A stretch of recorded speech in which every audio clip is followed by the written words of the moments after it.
धन धन सतगुरु तेरा ही आसरा, धन धन सतगुरु तेरा ही आसरा। आप देख रहे हैं फेथ वर्सेस वर्डिक्ट। मैं डॉक्टर मोहित इंसान, परम पूजनीय संत डॉक्टर गुरमीत राम रहीम सिंह जी इंसान के अनुयायी, उनकी सोच व सच्चाई इस प्रोग्राम के माध्यम से आप सभी के सामने रखते हैं। तो आप सभी का आज के लाइव सेशन में बहुत बहुत स्वागत है जी। धन धन सतगुरु तेरा ही आसरा। और कई दिनों बाद जुड़ रहे हैं तो कई बहुत सारे सवाल आपके मन में भी होंगे, बहुत सारी चीज़ें हम भी आपसे शेयर करना चाहते हैं और बहुत कुछ चीज़ें नई घटित हो रही हैं। तो क्योंकि अभी हजूर महाराज जी का ये अवतार महा चल रहा है और सबसे पहले और कल हजूर पिताजी का जन्मदिन है, 55वां जन्मदिन है। तो आप सभी को हजूर पिताजी के 55वें अवतार दिवस की एक दिन पहले आपको बहुत बहुत मुबारकबाद देते हैं, बधाई देते हैं। धन धन सतगुरु तेरा ही आसरा।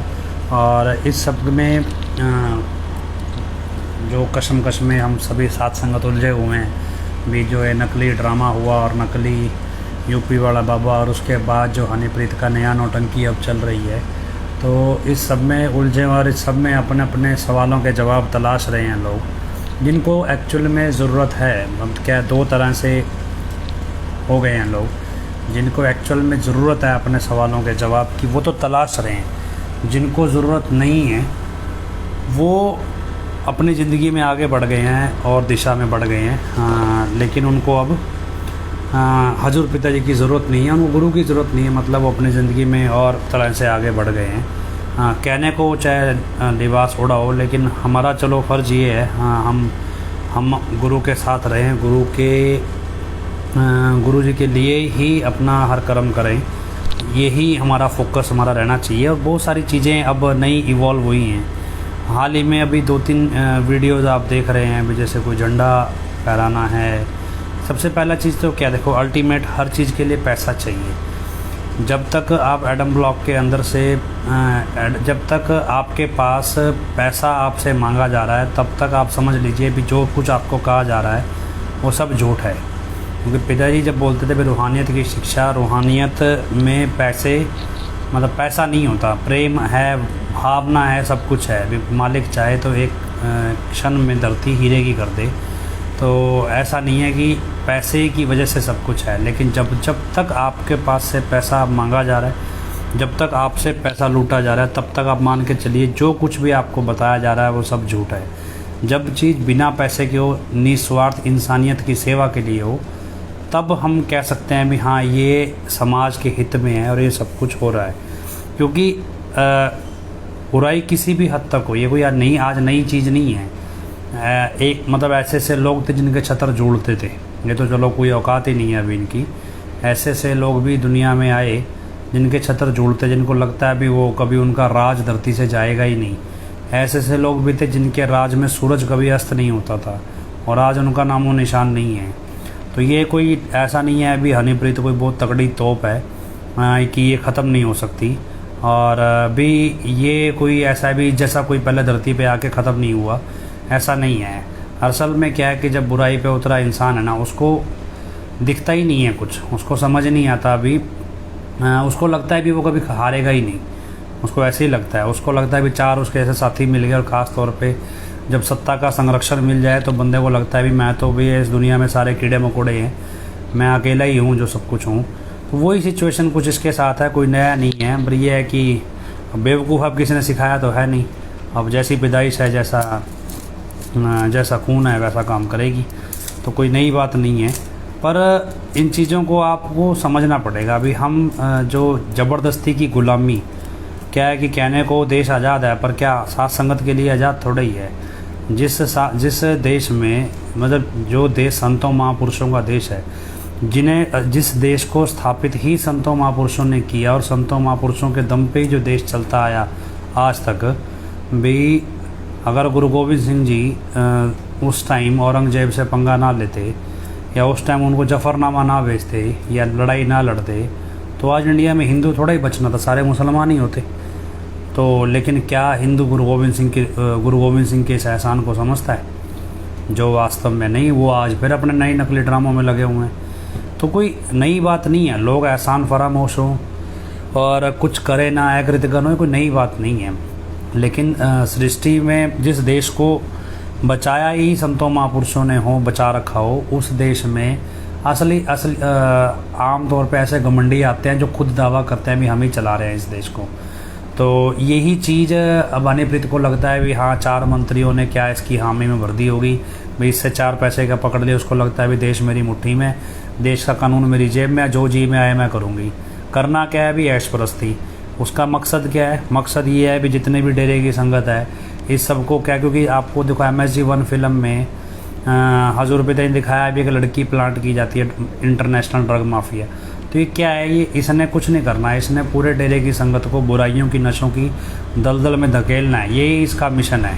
और एक मिशन तो ये पूरा कर चुकी है, अपनी तरफ से भी पिताजी को रास्ते से हटाने का, भी चलो जेल में डाल दिया। दूसरा मिशन ये है कि इसको साथ संगत को बुराइयों और नशों में धकेल देना है। और अब क्या, उसके लिए गुलामी है। अब हालत क्या है देखो, ये तो चलो चीज़ें कल्पना कर सकते हैं हमारे से, लेकिन प्रैक्टिकल धरातल पे हालत क्या है वो भी आपको जानना ज़रूरी है। हालत ये है कि अब जो अपने आप को 30 मारखा बने थे, भक्ति के मसीहा बने हुए थे डेरा में, जिसने कहते ना भी सांप को दूध पिलाओ तो एक दिन वो तो जहर ही उसको कौन सा अमृत देगा, जहर ही देगा। वही हालत कुछ आज डेरे के ब्रह्मचारियों के साथ हो रखी है। अब क्या है, अभी हजूर पिता ने बनाए थे सत ब्रह्मचारी, हजूर पिता ने बनाए थे गुरु ब्रह्मचारी। अब क्या है अभी, ना तो सत ब्रह्मचारी ना गुरु ब्रह्मचारी, कोई तीसरी कैटेगरी बना दी है। फिर क्या है अभी, अब इनके लिए सारे कायदे कानून भी बदल दिए गए हैं। जो पिताजी के द्वारा बनाए गए कायदे कानून थे वो अलग थे, अब इनके लिए जो कायदे कानून है वो एक तरह से बंधुआ मजदूर वाले हैं भी, आप काम करो रोटी मिल जाएगी, इससे ज़्यादा कुछ नहीं है। सारी सुविधाएं छीन ली हैं, इनको नई ड्रेस दे दी है, सब कुछ है। अब ब्रह्मचारी इतने परेशान है, वो उनके फ़ोन वगैरह छीन लिए होंगे, वो कभी किसी 45 नंबर से फ़ोन मांग के फ़ोन करते हैं कि जी ऐसा है, हमारे से ये छीन लिया, हमारे से ये छीन लिया। अभी अब तुमने सांप पाला तो जहर तुम्हें ही देगा, हमें थोड़ा ही देगा जिन्होंने पाला। अब हमारे को फ़ोन कर करके सारी कहानियाँ हनीप्रीत की सुना रहे हो तो हम क्या करें भी। अब तुम्हारे ऊपर वो हावी है, और जिस दिन वो मरेगी, पिताजी ने एक वचन किए एक वीडियो में भी इनके कहे मत चलो, वरना ऐसी जगह ले जाके गिरेंगे जहाँ पे पानी भी नहीं मिलेगा, मतलब तेल दे देंगे, मज़दार में ले जाके डूबेंगे। अभी किसी स्टेज पे सतब्रह्मचारी गुरु ब्रह्मचारी अभी जो भी वहाँ पे हैं, अब इनकी कोई नई कैटेगरी बनी है, गुरु सत ब्रह्मचारी ऐसा कोई पता नहीं क्या है भी, वो हनीप्रीत के ब्रह्मचारी बन गए हैं अब। मतलब कहने वो ब्रह्मचारी तो वो कभी थे ही नहीं, वो तो नाम के ब्रह्मचारी हैं। पर चलो जो भी है, टैग ब्रह्मचारी वाला तो है, पर उसमें पिताजी वाला कॉन्सेप्ट हटा दिया है। हनीप्रीत द्वारा दी गई नई जो ड्रेस है वो पहननी पड़ती है उनको, हनीप्रीत के नियम मानने हैं। अब पिताजी वाले नियम है नहीं, तो मतलब एक स्टेज से अब वो एक तरफ एक गुलामी हो गई है। हमने एक वो भी लिखा, सुखदेव दीवाना का हमने आपको बताया भी, वो ऐसा शख्स जिसने आदमी मारने से पहले नहीं सोचा, मतलब वो ऐसा आदमी जिसके खिलाफ़ कोई गया उसने उसे मार ही दिया। इस तरह की कंप्लेंट्स भी उसके खिलाफ़ अलग अलग जगहों पे पड़ी हैं भी। जो आदमी उसके खिलाफ़ जाता था उसको रात को सोते सोते वो तकिया लगा के दम घोट के मार देता था, और किसी की हिम्मत नहीं थी। और कई हम छोटे छोटे होते थे तो डेरे के अंदर मतलब दीवाना, सुखदेव दीवाना का खौफ पलता था भी, इस तक हमारी बात ना पहुंच जाए, वरना बहुत कुत्तों की तरह पीटता है लोगों को। और मैंने खुद अपनी आंखों से इस बंदे को लोगों को पीटते हुए देखा है, इतनी बुरी तरह पीटता है भी। पुलिस भी वैसे गुंडों को नहीं पीटती होगी जैसे ये पीटता था। तो वो काम करने वाला बंदा आज मतलब एक कह लो भी, कुत्ते की तो फिर भी हालत सही होगी, इसका तो कुत्ते मतलब आवारा कुत्तों से भी बदतर हालत हो गई है। कोई बड़ी बात नहीं है, जहाँ दीवाने जैसे लोगों ने आदमी को आदमी नहीं समझा मारने से पहले, आज मतलब उनकी ये हालत है भी। इलाके का कुत्ता भी कह रहा है कि दीवाने का मुंह देख के भी सुखदेव दीवाना यार छोड़ो ना, ये तो थोड़ा कुत्तों से भी बदतर है, छोड़ो इससे क्या तो देखें इसको। मतलब वो हालत हो गई है। अभी आपको क्या लगता है भी कल को हनीप्रीत की नहीं होगी, सबकी होगी। हर कोई व्यक्ति जो ऐसा है उसकी हालत ऐसी ही होनी है, ये कोई नया नहीं है। पहले बहुत सारे लोग ऐसे डेरे में अपने आप चौधरी बने फिरते थे, फिर उनकी हालत कहाँ से वो कहाँ पहुँच गए सबको पता है। लेकिन आपको इस चीज़ में ये भरोसा रखना पड़ेगा। आज के समय का हालात क्या है, मतलब क्या है कि हजूर पिताजी ने बहुत सारे वचन किए हैं भविष्य को लेके, सब कुछ है। लेकिन हम क्या काल्पनिक दुनिया में जीना पसंद करते हैं। लोगों को क्या है कि भीड़ के साथ चलना है, अगर भीड़ से हट के चलना है। हम आपको बताएं, कुछ जगह हमारा जाना हुआ तो कुछ लोगों से मिले हम, हालांकि वो डेरे को नहीं मानते थे, कुछ लोगों से मिले, बातचीत हुई, बातचीत बढ़ते बढ़ते आगे बढ़ी, इस तरह से बढ़ी कि एक शख्स ने कहा, अभी वो किसी धर्म विशेष का कह लो, कहता जी मुझे मेरे ईश्वर के दर्शन होते हैं और मुझे उन्होंने अंदर से ज्ञान करवा दिया, ज्ञान करवाया है। अब जब हम इस तरह की फिर उसकी बातें सुनते हैं तो वाकई में उसकी बातें उस तरह लेवल के ज्ञान की हैं, जैसा हमें मतलब पिताजी सिखाते हैं उस तरह की बातें वो भी कर रहा था। लेकिन अब हम सोच रहे हैं भी अगर ज्ञान हो गया तो फिर उसके बाद जब हम कल्पना करते हैं महात्मा बुद्ध की, महात्मा बुद्ध एक राजकुमार थे और वो छोड़ गए और उसके बाद उनको पेड़ के नीचे वो लगातार कई हफ्तों बैठे रहे और फिर उनको ज्ञान हुआ, मतलब ये चीज़ें हुई। तो जब उस आदमी जो आदमी हमें मिला उसने बताया भी उसे अंदर से कैसे भगवान ने दर्शन दे के ज्ञान कराया, और जब हम कंपेयर करते हैं महात्मा बुद्ध से कि दोनों में फ़र्क क्या है, तो एक स्टेज पे जब हमने जानना चाहा भी जब आपको ज्ञान हुआ तो ये ज्ञान आप दुनिया को क्यों नहीं कराते, इसी ज्ञान को दुनिया को क्यों नहीं करा देते। तो वहाँ पे क्या होता है भी आदमी सोचता है भी रोक लेता है खुद को भी, मैं इस पोजीशन में ही नहीं हूँ कि भी दुनिया को मैं ज्ञान कराऊँ, दुनिया को मैं बताऊँ। क्यों? क्योंकि जब आपको ज्ञान तो हो गया, आपको मालूम है, बहुत सारे लोगों को मालूम है कि डेरे के प्रबंधक क्या हैं, हनीप्रीत क्या बला है, सबको मालूम है। जो उसकी चापलूसियाँ कर रहे हैं सबको मालूम है इसकी असलियत। उनको भी अपना धंधा चलाना है, पैसा है, उन्होंने मिलके इसके साथ इतने सारे क्राइम कर रखे हैं। हम जब सब ने मिल के क्राइम किए हैं तो सारे मिल बांट के खाएंगे भी, तो सारे मिल बांट के जैसे जैसे घसीट रहे हैं चीज़ों को, हर रोज़ नई मुसीबत इनके लिए खड़ी होती है और रोज़ नया सोल्यूशन ढूंढते हैं। ये एक झूठ छुपाने के लिए हर रोज़ नई नई योजनाएं तैयार करते हैं। और इनको कौन सा काम धंधा करना है, इनको तो पैसा लूटने का काम धंधा करना है। तो वो लोग हैं, मतलब पुराने ज़माने में कहते थे मसंद हुआ करते थे, तो उससे भी बदतर है ये। तो मतलब वो तो सिर्फ पैसा लूटते थे, तो गुरु को भी लूटते हैं, उसकी गरीब लोगों को भी लूटते हैं और देश को भी लूटते हैं, मतलब सब कुछ गलत करते हैं। पर जब ज्ञान पता है सबको है, लेकिन कोई हर कोई महात्मा बुद्ध क्यों नहीं बन जाता? वो इसलिए नहीं बनता क्योंकि महात्मा बुद्ध बनने के लिए आपको अपना सब कुछ दांव पे लगाना पड़ता है। वहाँ पे जब आप ज्ञान कराओगे तो लोग आपके ऊपर सवाल भी खड़े करेंगे, आपसे और भी बहुत कुछ जानना चाहेंगे। जब इतना सब कुछ जानना चाहेंगे फिर आपके पास हर बात का जवाब हो, ये ज़रूरी है। तो उस ज्ञान के साथ आपको आगे बढ़ना भी होता है। लेकिन एक स्टेज तक बहुत सारे लोगों को ज्ञान होता है पर वो आगे बढ़ना नहीं चाहते, वो फिर भी भीड़ में रड़ के रहना चाहते हैं, छुप के रहना चाहते हैं, भी किसी को पता भी ना चले भी हमें ज्ञान है, इस तरह से रहना चाहते हैं। ये ज़रूरी नहीं डेरे में, आप एक ओवरऑल सिनेरियो जब लोग हैं दुनिया में तो ये ऐसा ही होता है। बहुत सारे लोगों को बहुत कुछ ज्ञान आध्यात्मिक तौर पे हो जाता है और उन्हें पता भी होता है, लेकिन वो अपनी आस्था की जो पोटली है वो खोले कहाँ? वो ऐसी जगह खोलेंगे जहाँ उसकी कदर हो, कीमत हो। और दुनिया को ज्ञान कराना हो इतना आसान नहीं है भी, वो उनको पता है भी एक स्टेज पे आके भी, क्योंकि जब क्या है कि रेस स्टार्ट ही नहीं हुई, मतलब अब दुनिया रेस में दौड़ रही है। अगर आपने रेस में पार्टिसिपेट ही नहीं किया तो ना तो आप जीतेंगे ना हारेंगे, ना आपके चोट लगेगी ना आपके कोई मरम पट्टी होगी जब आप रेस में दौड़े ही नहीं। तो इसलिए रेस में दौड़ना कौन सी रेस है? ये रेस है गुरु का प्रेम पाने की, ईश्वर का प्रेम पाने की रेस होती है आध्यात्मिक दुनिया में। और क्या आध्यात्मिक दुनिया में राज पहुँच थोड़ी होती है, वो तो ईश्वर का प्रेम पाने की रेस है। उसमें ऐसी जगह पे जाके बहुत सारे लोग रुक जाते हैं भी, नहीं अब हमें इससे आगे नहीं जाना है, हमें भीड़ का हिस्सा बन के रहना है। और यही चीज़ लोगों को रोकती है।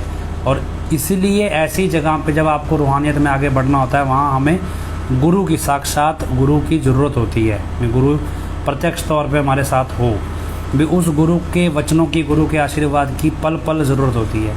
और इसीलिए जब आप इतिहास में जाओगे तो आपको जो लोग ऐसे मिलते हैं जिन्होंने संघर्ष किया और सच्चा मतलब गुरु का प्रेम पाया, उन्होंने गुरु की मदद से ही पाया, ऐसे नहीं पाया अभी जंगलों में तपस्या करते करते गुरु का प्रेम मिल गया। उन्होंने मतलब संघर्ष किया, कष्ट सहे। वो तपस्या करते हुए कष्ट नहीं सहे, वो संघर्ष करते हुए कष्ट सहे, बलिदान दिए, अपनों खुद का भी बलिदान दिया, अपने चाहने वालों का, अपने सब लोगों का बलिदान दिया। तो इस सब इसके बाद जाके उन्होंने सब चीज़ हासिल की भी। यही चीज़ दुनिया में एस्टैब्लिश हुई है समय के साथ, और यही आपको आने वाला टाइम में भी दिखेगा। अब बहुत सारे लोग आप सोचते होंगे भी फलाना संत है, फलाना संत है, कोई संघर्ष क्यों नहीं करता? क्योंकि भक्ति करना और प्रेम निभाना दोनों में ज़मीन आसमान का फ़र्क है।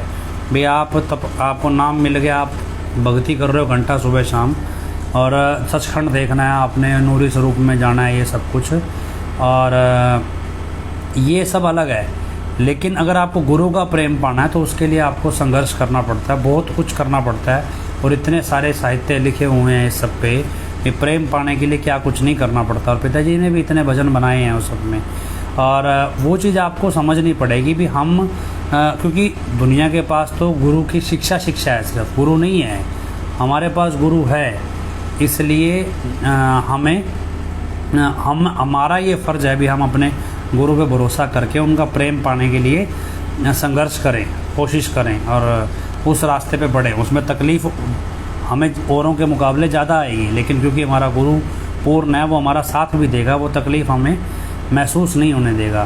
तो इसलिए हमें उस रास्ते पे चलना ज़रूरी है। बिना कर्म के फल नहीं मिलता। आपको ये लगे भी कल को चलो जी मैनेजमेंट ले आए, फेथ वाले ले आए, कोई किसी तरह पिताजी आ जाएं, जो आ जाएंगे हम तो जी फिर सत्संग में जाके बैठ जाएंगे, तो वो तो वैसे भी बैठ जाएंगे, कोई बड़ी बात नहीं है। लेकिन उस सब में जब मैनेजमेंट को जो पैसा दे रहे हो, मैनेजमेंट की गलत चीज़ों में हामी भर रहे हो, वो तो पाप इकट्ठे कर रहे हो ना, उससे कैसे बचोगे?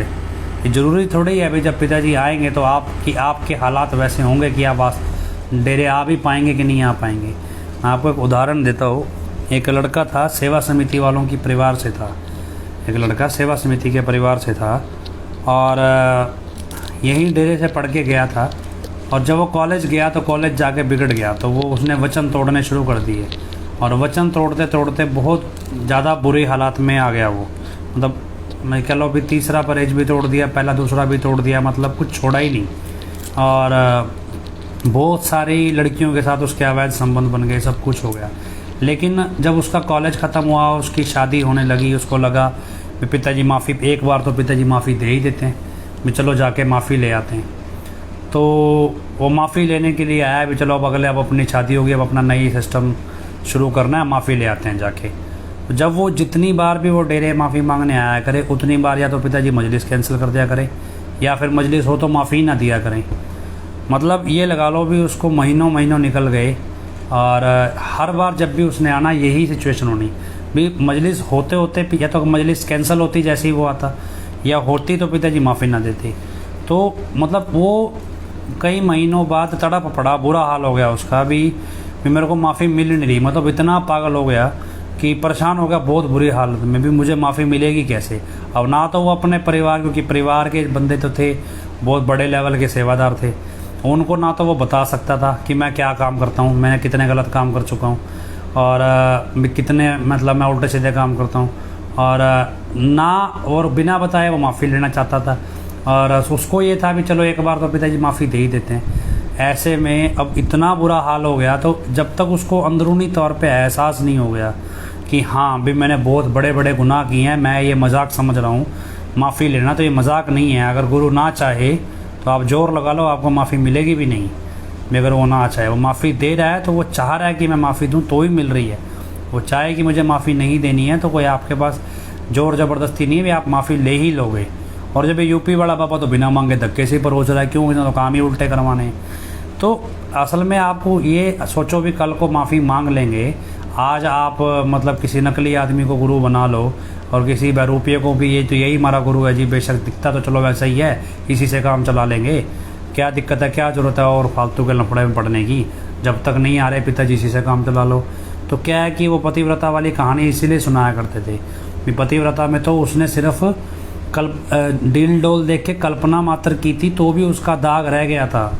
और गुरु पिताजी कहते थे गुरु मुक्ता तो इससे बहुत ज़्यादा बड़ी है, इसमें तो इतना भी नहीं होना चाहिए। और अब वो यहाँ तो उल्टा हो गया, यहाँ तो उसको तो सिर्फ कल्पना की थी, यहाँ तो असल में मान भी लिया, उसके पैर भी पकड़ लिए, उसके कहने पे उल्टे सीधे काम करने भी शुरू कर दिए। मतलब जो लोग कातिल हैं, जो लोग देश को, समाज को नशे की, बुराइयों की दलदल में धकेल रहे हैं, उन लोगों को पैसा देना शुरू कर दिया नकली गुरु के कहने पे। ये तो कहाँ तो उस पतिव्रता वाली कहानी से शिक्षा लेनी थी, कहाँ उससे भी 10 कदम आगे बढ़ के चल दिए। तो उस चीज़ों को आपको आज की स्टेज पे भी मैं लाइव से थोड़े टाइम पहले, आधा घंटा पहले एक फ़ोन आया मेरे पास, उसने मुझसे यही बात की, कहता जी ऐसा है भी यूपी वाले बाबा के आने के बाद भी मेरे मन से क्या हुआ है कि वो हजूर पिताजी का डर ख़त्म हो गया, क्योंकि मैंने जो यूपी वाले बाबा को अगर मैं गुरु मानता हूँ तो मेरे अंदर से इस बात का डर ही ख़त्म हो गया कि मुझे बुरा काम नहीं करना चाहिए। मुझे लगता है कि मुझे कर लेना चाहिए, मुझे किसका डर है, मुझे कौन देख रहा है। लेकिन पहले मेरे मन में ये एहसास होता था कि गुरु देख रहा है, मुझे ऐसा नहीं करना। और यूपी वाला बाबा जब आया तो उसके बाद लगता है भी नहीं, कर लेना चाहिए भी, क्या फ़र्क पड़ता है। तो तब मैंने उसको समझाया भी एक्चुअल में हर एक इंसान बुरा कर्म करना चाहता है भी, हर एक इंसान। और गुरु की शिक्षा और गुरु का चरित्र जो है वो ही उसे रोकता है भी। उसको पता है भी कल को मैंने गुरु की निगाह में खड़ा होना है, और अच्छाई का रेफरेंस ही गुरु होता है। समाज में अच्छाई क्या है, जो संतों महापुरुषों ने जीवन जिया वही तो अच्छाई का रेफरेंस है। और इसलिए हमारे सामने अब जो रेफरेंस है, ये यूपी वाला जो चिरकुट बाबा कह लो, जो भी कह लो, ये जो पेश किया गया है ये रेफरेंस ही गलत पेश किया गया है भी। इससे आप बुराई करना सीखें, यही तो हम आपको बोल रहे हैं भी। हनीप्रीत या इसका जो भी कबीला है, इसका मकसद क्या है, जो मुस्कान MS जीवन वाली है भी, हमें समाज में बुराई परोसनी है। इसी चीज़ की कीमत मिल रही है उन्हें। नशा माफिया जो भी है, आपको क्या लगता है भी ये सब उल्टे काम यहाँ नहीं करते? आप 10 दिन डेरे रह जाओ, पहली बात तो आपको रहने नहीं देंगे। अगर आप डेरे में रिसर्च करने, डेरे को पढ़ने के इरादे से आ जाओ, 10 दिन छोड़ो, 2 दिन बाद आपके इर्द गिर्द लोग चक्कर काटने लगेंगे भी निकलो यहाँ से। क्यों? क्योंकि चोर हैं, ये डरते हैं, ये किसी भी व्यक्ति को यहाँ रुकना ही नहीं देते 1 दिन से ज़्यादा। अगर आप डेरे को पहले क्या था, पिताजी के टाइम पे महीनों लोग रुकते थे भी, डेरे को स्टडी करना है। इंटेलिजेंस के ऑफिसर भी आके छुप के रुकते थे भी, हमें इंटेलिजेंस को भी, हमें स्टडी करना है डेरा। और बाद में वो पिताजी को बता के भी जाता है भी हमने बहुत स्टडी किया, लेकिन हमें कुछ ऐसा गलत नहीं मिला, मतलब आपके एंड पे। बाकी प्रबंधकों का तो सबको ही पता था। तो ये चीज़ें आपको भी समझनी पड़ेंगी भी। ये बुराई की दुनिया बन गया है। अब यहाँ पे क्या है भी, आप आओगे तो ये चोर है, ये भागते हैं। मतलब क्या है कि अब हनीप्रीत क्या है भी, 5-7 इसने पहले तो 5-7 वो बाउंसर रखे हुए थे बॉडी बिल्डर से। अब क्या, अब इसने और अलग ही तरह की अपनी नई सिक्योरिटी बना ली है। बिल्कुल जैसे पिताजी बिहेव करते थे वैसा इसने अपने आप को पिताजी की जगह रख दिया है। आप इसके 1-2 वीडियो देखो, इतना तो मतलब इसको आप सोचो भी, इतनी पागल, मतलब क्या मूर्ख लेडी है, इसको यही नहीं पता है भी झंडा कैसे फहराया जाता है। पाइप थोड़ा ही गाड़ा जाता है, झंडा फहराया जाता है। और ये चली है डेरे को रिप्रेजेंट करने, ना शक्ल ना अकल, बिल्कुल नेपाल। मतलब आप जाएँ, आप नेपाल में जाओ, आपको जैसी शक्ल, मतलब बिगड़े हुए नेपालन की शक्ल होती है ना, बिगड़ी हुई नेपालन की, वैसी शक्ल लगेगी आपको भी। इस तरह की शक्ल है इसकी। तो क्या है कि चीज़ें कुछ इसी दिशा में हैं। अब आप ऐसे ही सिर्फ ही बेवकूफ़ लेडी को, जिसकी शक्ल ना अकल ना मतलब कुछ हो, तो जिसके पल्ले बस सिर्फ पैसा लूटना इसको आता है। और मतलब एक कह लो कि बुराई के अंदर अपनी मतलब इमेज के कह लो रेस लगी हुई है इसकी भी, सबसे बुरा आदमी, सबसे बड़ी ये कह लो भी बुराई की मिसाल कायम करनी है। हालांकि जिस दिशा में ये बढ़ रही है ना, आने वाला इतिहास मतलब औरत जात पे भरोसा करना ही बंद कर देगा। मतलब हमें ये भी लगता है भी, जिस हिसाब से हनीप्रीत जो इतिहास रच रही है बुराई का, ये आने वाले समय में औरत जात के ऊपर कभी कोई भरोसा ही नहीं करेगा। और ऐसे में ये भी होता है कि जब केकई का हम किस्सा सुनते हैं, मंथरा का सुनते हैं, वो तो फिर भी उनको कह लो भी, फिर भी केकई को तो माफ़ कर दिया था रामचंद्र जी ने, श्री राम जी ने, और उनके जो राजा दशरथ ने। लेकिन यहाँ तो काम ही दूसरा है, ये तो राम नाम रोकने की लड़ाई पे चली हुई है। तो उस ट्रैक पे समझो भी बुराई में आज तक कोई औरत इतना आगे तक गई नहीं है। मतलब ये ऐसी सिचुएशन पे ले आई है भी, कोई व्यक्ति कभी किसी महिला की मदद करना नहीं चाहेगा। कभी कोई महिला मुसीबत में होगी तो ये धारणा बनेगी समाज में भी, कभी ऐसी किसी औरत की मदद मत करना, वरना हनीप्रीत जैसे निकल गई। मतलब एक हनीप्रीत एक ऐसा रेफरेंस होगा भी, हर उस गद्दार, विश्वासघाती और सबसे कम्युनिटी लेवल की औरत को रेफरेंस दिया जाया करेगा भी, यार ये हनीप्रीत है। मतलब ये रेफरेंस क्रिएट होगा इतिहास में हनीप्रीत का। ये कोई आप इसको मजाक ना समझें। और ऐसे में आने वाले टाइम में अच्छे लोग भी हनीप्रीत मतलब ऐसे मतलब औरत जात पे शक करा करेंगे नहीं, और कुछ हो ना हो पर मदद नहीं करनी।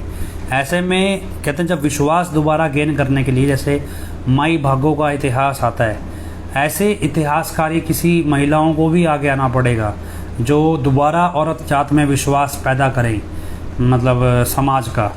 ये भी आने वाले समय में बहुत मतलब ज़रूरत होगी भी।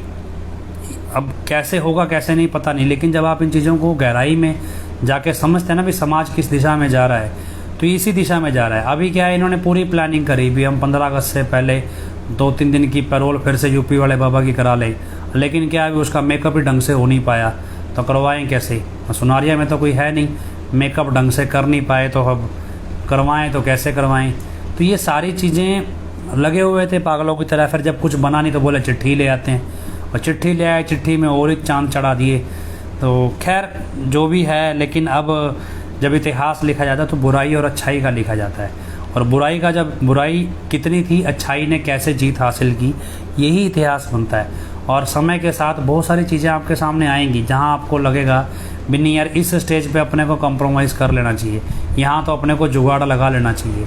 लेकिन जब आपको ये पता हो कि आप जो लड़ाई लड़ रहे हैं वो असल में आपकी लड़ाई नहीं है, वो समाज में धर्म को एक दिन स्थापित करेगी, इसलिए आप किसी भी स्टेज पे कंप्रोमाइज़ या जुगाड़ नहीं लगा सकते। आपका हर उठाया हुआ हर कदम, अगर आप चाहते हैं भी कल को इतिहास बने, कल को ये चीज़ें लोग सीखें और ये चीज़ एस्टैब्लिश हो, तो वो तभी होगी जब आपकी नीयत वैसी होगी। अगर आपकी नीयत बिगड़ जाएगी, कंप्रोमाइज़ करने की नीयत हो जाएगी, ऐसी स्टेज में फिर ईश्वर क्यों चाहेगा भी आपके जरिए आपसे ही सेवा लें पिताजी? वो किसी और से ले लेंगे। कोई तो ऐसा होगा ही, पिताजी कहते हैं बीज नाश किसी का नहीं होता, कोई तो ऐसा होगा ही ना जिसमें ऐसे गुण होंगे जो सच्चाई को सच्चाई के रास्ते पे चल के ही एस्टैब्लिश करेगा। रिश्वत दे के सच्चाई थोड़ा ही एस्टैब्लिश होती है। अभी आप रिश्वत दे के सच्चाई स्थापित करो कि हम पैसा दे देंगे जी हमारे को निर्दोष बना दो, ये नहीं है। अब हनीप्रीत ये कॉन्सेप्ट जो आपके सामने हनीप्रीत का कबीला एस्टैब्लिश कर रहा है कि भाई पैसा दे के हम पिताजी को बरी करा लेंगे, और जिसको बरी करा के ला रहे हो वो तो वैसे ही चपड़गंजू है, असल में गुरु तो वो है ही नहीं, वो तो कोई और ही नौटंकी आदमी है। तो उसको तो पैसे दे के कराओ या बिना पैसे कराओ, वो तो वैसे ही बरी है, वो कौन सा जेल में है। लेकिन क्या है कि आपको सारा बरी थोड़ा ही करवाना है, वो तो आपसे पैसा लूटने का धंधा है। जैसे बहुत सारी जगहों पे क्या है कि आप कई जगहों पे जाएंगे, कई ऐसी जगह जहाँ पे लगातार कंस्ट्रक्शन का काम चलाते रहते हैं धर्म के नाम पे कि जी हमारी कंस्ट्रक्शन चल रही है, इसके पे पैसा दो। कंस्ट्रक्शन ख़त्म होएगी तो नई कंस्ट्रक्शन शुरू कर लेंगे ज़बरदस्ती की, ज़रूरत नहीं भी है वहाँ भी शुरू कर देंगे। 10 रुपये में काम हो रहा है, वहाँ 1 लाख रुपये का काम करेंगे। नहीं जी यहाँ पे हमारे को ये चीज़ ऐसे सजानी है, ये ऐसे सजानी है, मतलब क्या कुछ ना कुछ चीज़ चलाए रखेंगे। उससे क्या है भी पैसा मांगना आसान हो जाता है। अब यही शिक्षा एडम ब्लॉक ने भी ले ली। अब ये क्या है, इन्होंने 2-4 काम ऐसे दिखा दिए, देखो जी हम ये चला रहे हैं, ये चला रहे हैं, ये चला रहे हैं। उससे क्या है भी पैसा आना आसान हो जाता है। बंदे को लगता है मैं कौन सा इधर पैसा, मैं तो भैया सीमेंट बजरी लेता दे रहा हूँ, उस पैसे से सीमेंट बजरी आएगा, कंस्ट्रक्शन होएगी, ईंट आ जाएगी और बहुत सारा सामान आ जाएगा, फर्नीचर वगैरह। उस ट्रैक पे हर कोई सोचने लगता है भी चलो यही पैसा देना सही है। और यही आजकल का धर्म के नाम पे चलने वाला बिजनेस है। और ज़रूरी नहीं है सिर्फ एडम ब्लॉक में चल रहा है, या आप किसी भी जगह जाएंगे कि हर जगह इस तरह के बिजनेस चलाने वाले बंदे बहुत हैं। वो अलग बात है भी ऐसा बिजनेस करने वाले लोगों को लोग बड़ा सेवादार मान रहे हैं, जबकि उनका धंधा ही यही है भी, और इतना है कि करोड़ों अरबों का धंधा है। और जब कोरोना के टाइम पे सारे मतलब एक कह लो भी रिसेशन में गए, सबका पैसा कम हुआ, वहाँ पे ऐसे लोगों का धंधा सबसे ज़्यादा बढ़ गया।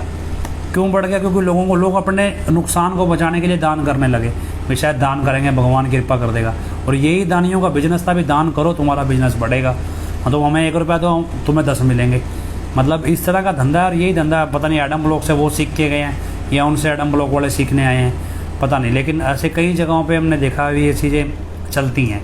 और जब ये तलाश, अब लोग पूछते हैं भी आप क्या चीज़ तलाश रहे हो, देखो क्या है कि और आप पूरी बात खुल के क्यों नहीं बता देते। तो एक चीज़ बताते हैं। एक बार ना हजूर पिताजी ने स्टेज से बोला, कहते भी हमारे देश में ऐसा खजाना दबा पड़ा है भी जिससे कोई भी गरीब ना रहे, भी कोई भी गरीब ना रहे, भी ऐसा खजाना दबा पड़ा है।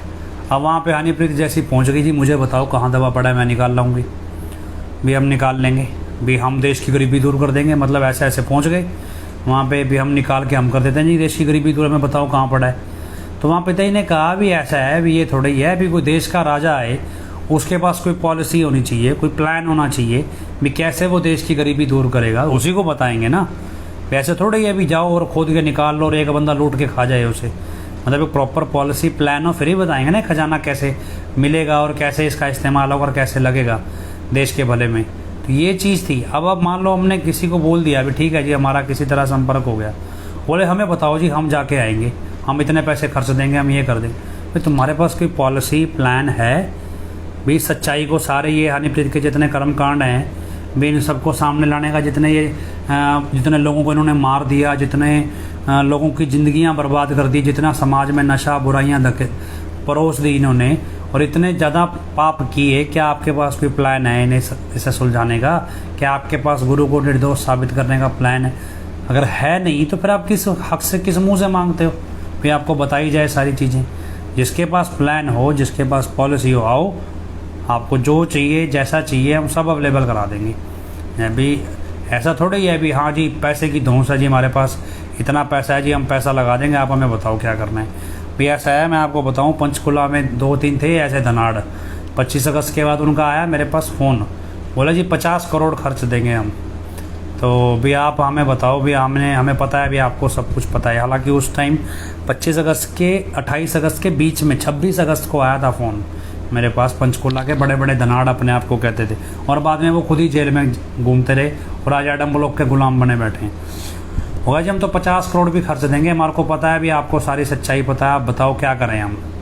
भी जो मर्जी हो जाए हम करेंगे, तो हम तो जितना पैसा कहोगे उतना पैसा लगा देंगे। मैंने उन्हें बोल दिया ठीक है आप अम्बाला आ जाओ, 40-50 किलोमीटर दूर है पंचकुला से, भी वहाँ आ जाओ, वहाँ आके बताऊँगा मैं। तो उन्होंने बोला जी हम अम्बाला नहीं आएंगे, आपको पंचकुला आना पड़ेगा, अब इतना तो आपको करना ही पड़ेगा। उनको एक ही बात बोली, जो बंदा पंचकुला से उठ के अम्बाला नहीं आ सकता वो 50 करोड़ खर्च देगा गुरु के लिए?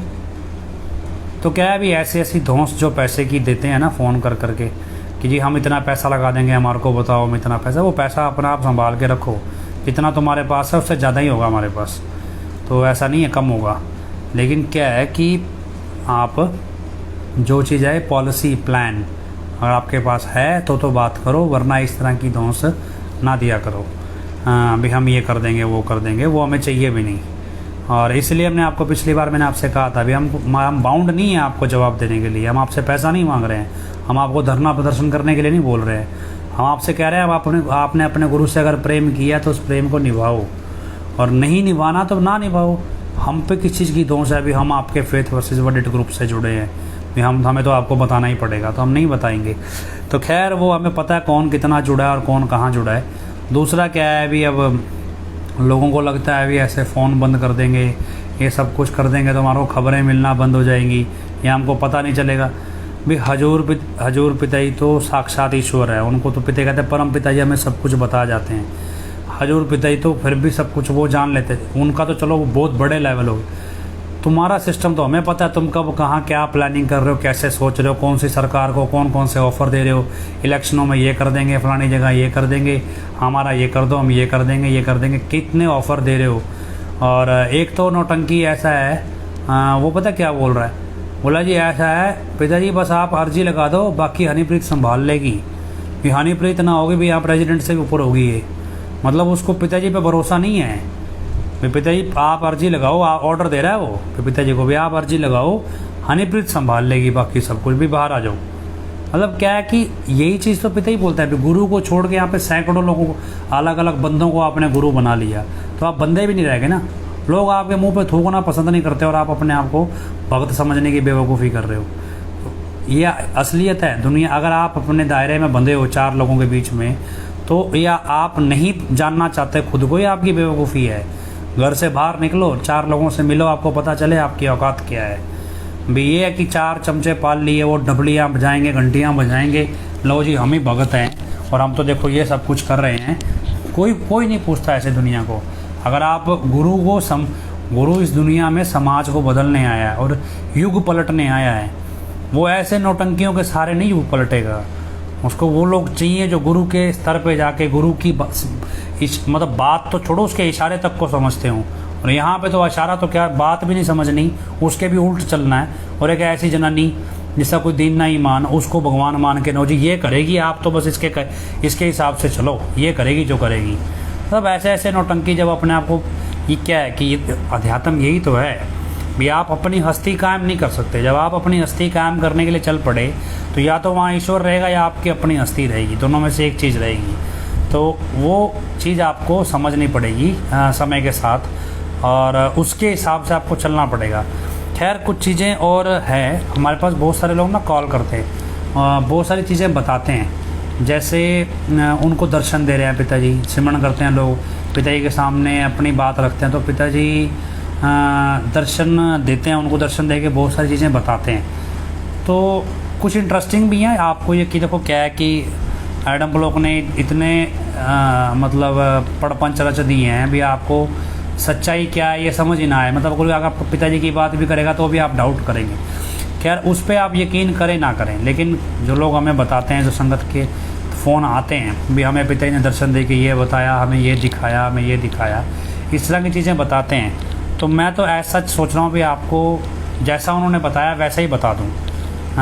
तो कल हम नाम 15 अगस्त है, पिताजी का जन्मदिन भी है, तो हम कल को नाम चर्चा रखेंगे।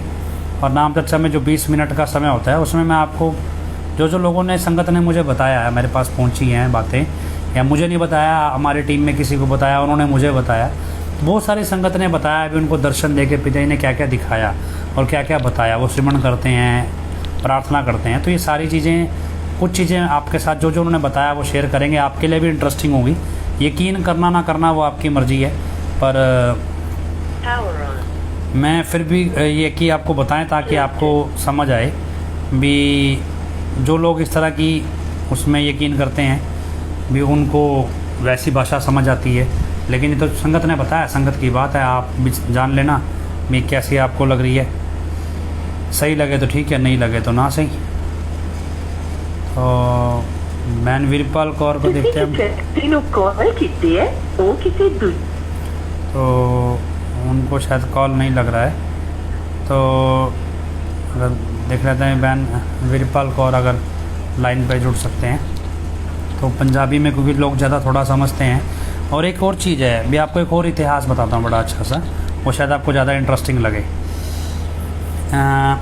गुरु की महानता क्या होती है। गुरु ऐसा नहीं है भी आप लड़ाई लड़ो गुरु आपको जिताएगा नहीं। आपको एक एग्जांपल देते हैं भी, एक समय था भी गुरु गोविंद सिंह जी कहते हैं भी चोला छोड़ चुके थे, हालांकि कोई ऐसा प्रूफ नहीं है पर ये माना जाता है, धारणा थी भी उस समय गुरु गोविंद सिंह जी चोला छोड़ चुके थे, शायद ऐसा कुछ था। और देश पे अफ़गानियों का कब्ज़ा होना शुरू हो गया था, अफ़गानियों का।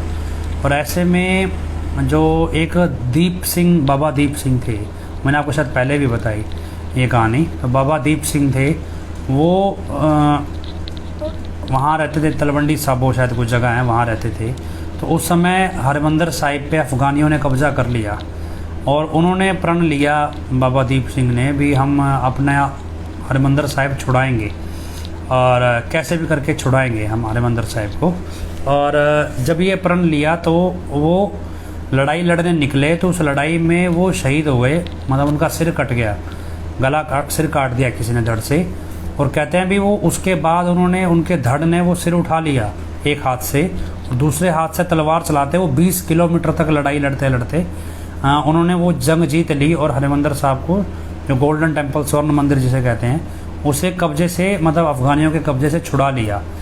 जब ये चीज़ इतिहास में पढ़ी जाती है तो वहाँ पे असल में बाबा दीप सिंह की महानता नहीं पढ़ी जाती, वहाँ महानता गुरु की पढ़ी जाती है कि जब आप गुरु पे विश्वास रखते हो और गुरु पे विश्वास रख के आपने कदम उठा लिया, और अगर उसमें आपकी मार्ग में मौत लिखी है पहले से, उस समय उनकी उम्र 75 साल थी, तो अगर मौत भी लिखी है तो भी आपका मृत शरीर भी आपके उस मकसद को पूरा करेगा भी।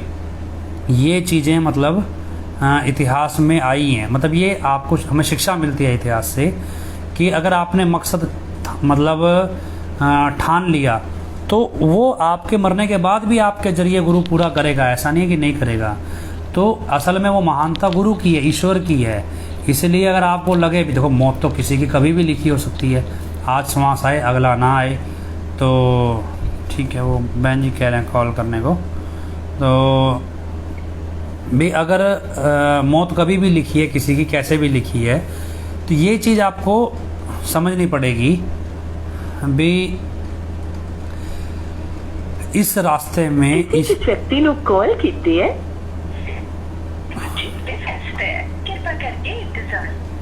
तो मतलब ये चीज़ लिखी है इतिहास में कि अगर आप अपनी जब तक आपको इस चीज़ की परवाह नहीं होगी भी आप जिए या मरें, आपको इस चीज़ की परवाह ही नहीं होगी, तब तक आप इस रास्ते में आगे नहीं बढ़ सकते। इसलिए वहाँ पे कहते हैं ना अभी इस चीज़ को तो आपने वो शीश तली पे धर के चल रहे हैं, तो ये चीज़ आपको अज्यूम करनी होगी भी ठीक है मौत तो मेरी अगले क्षण लिखी है। और भी शायद पता नहीं फ़ोन में समस्या है क्या है, कॉल नहीं लग रहा है बहन जी को।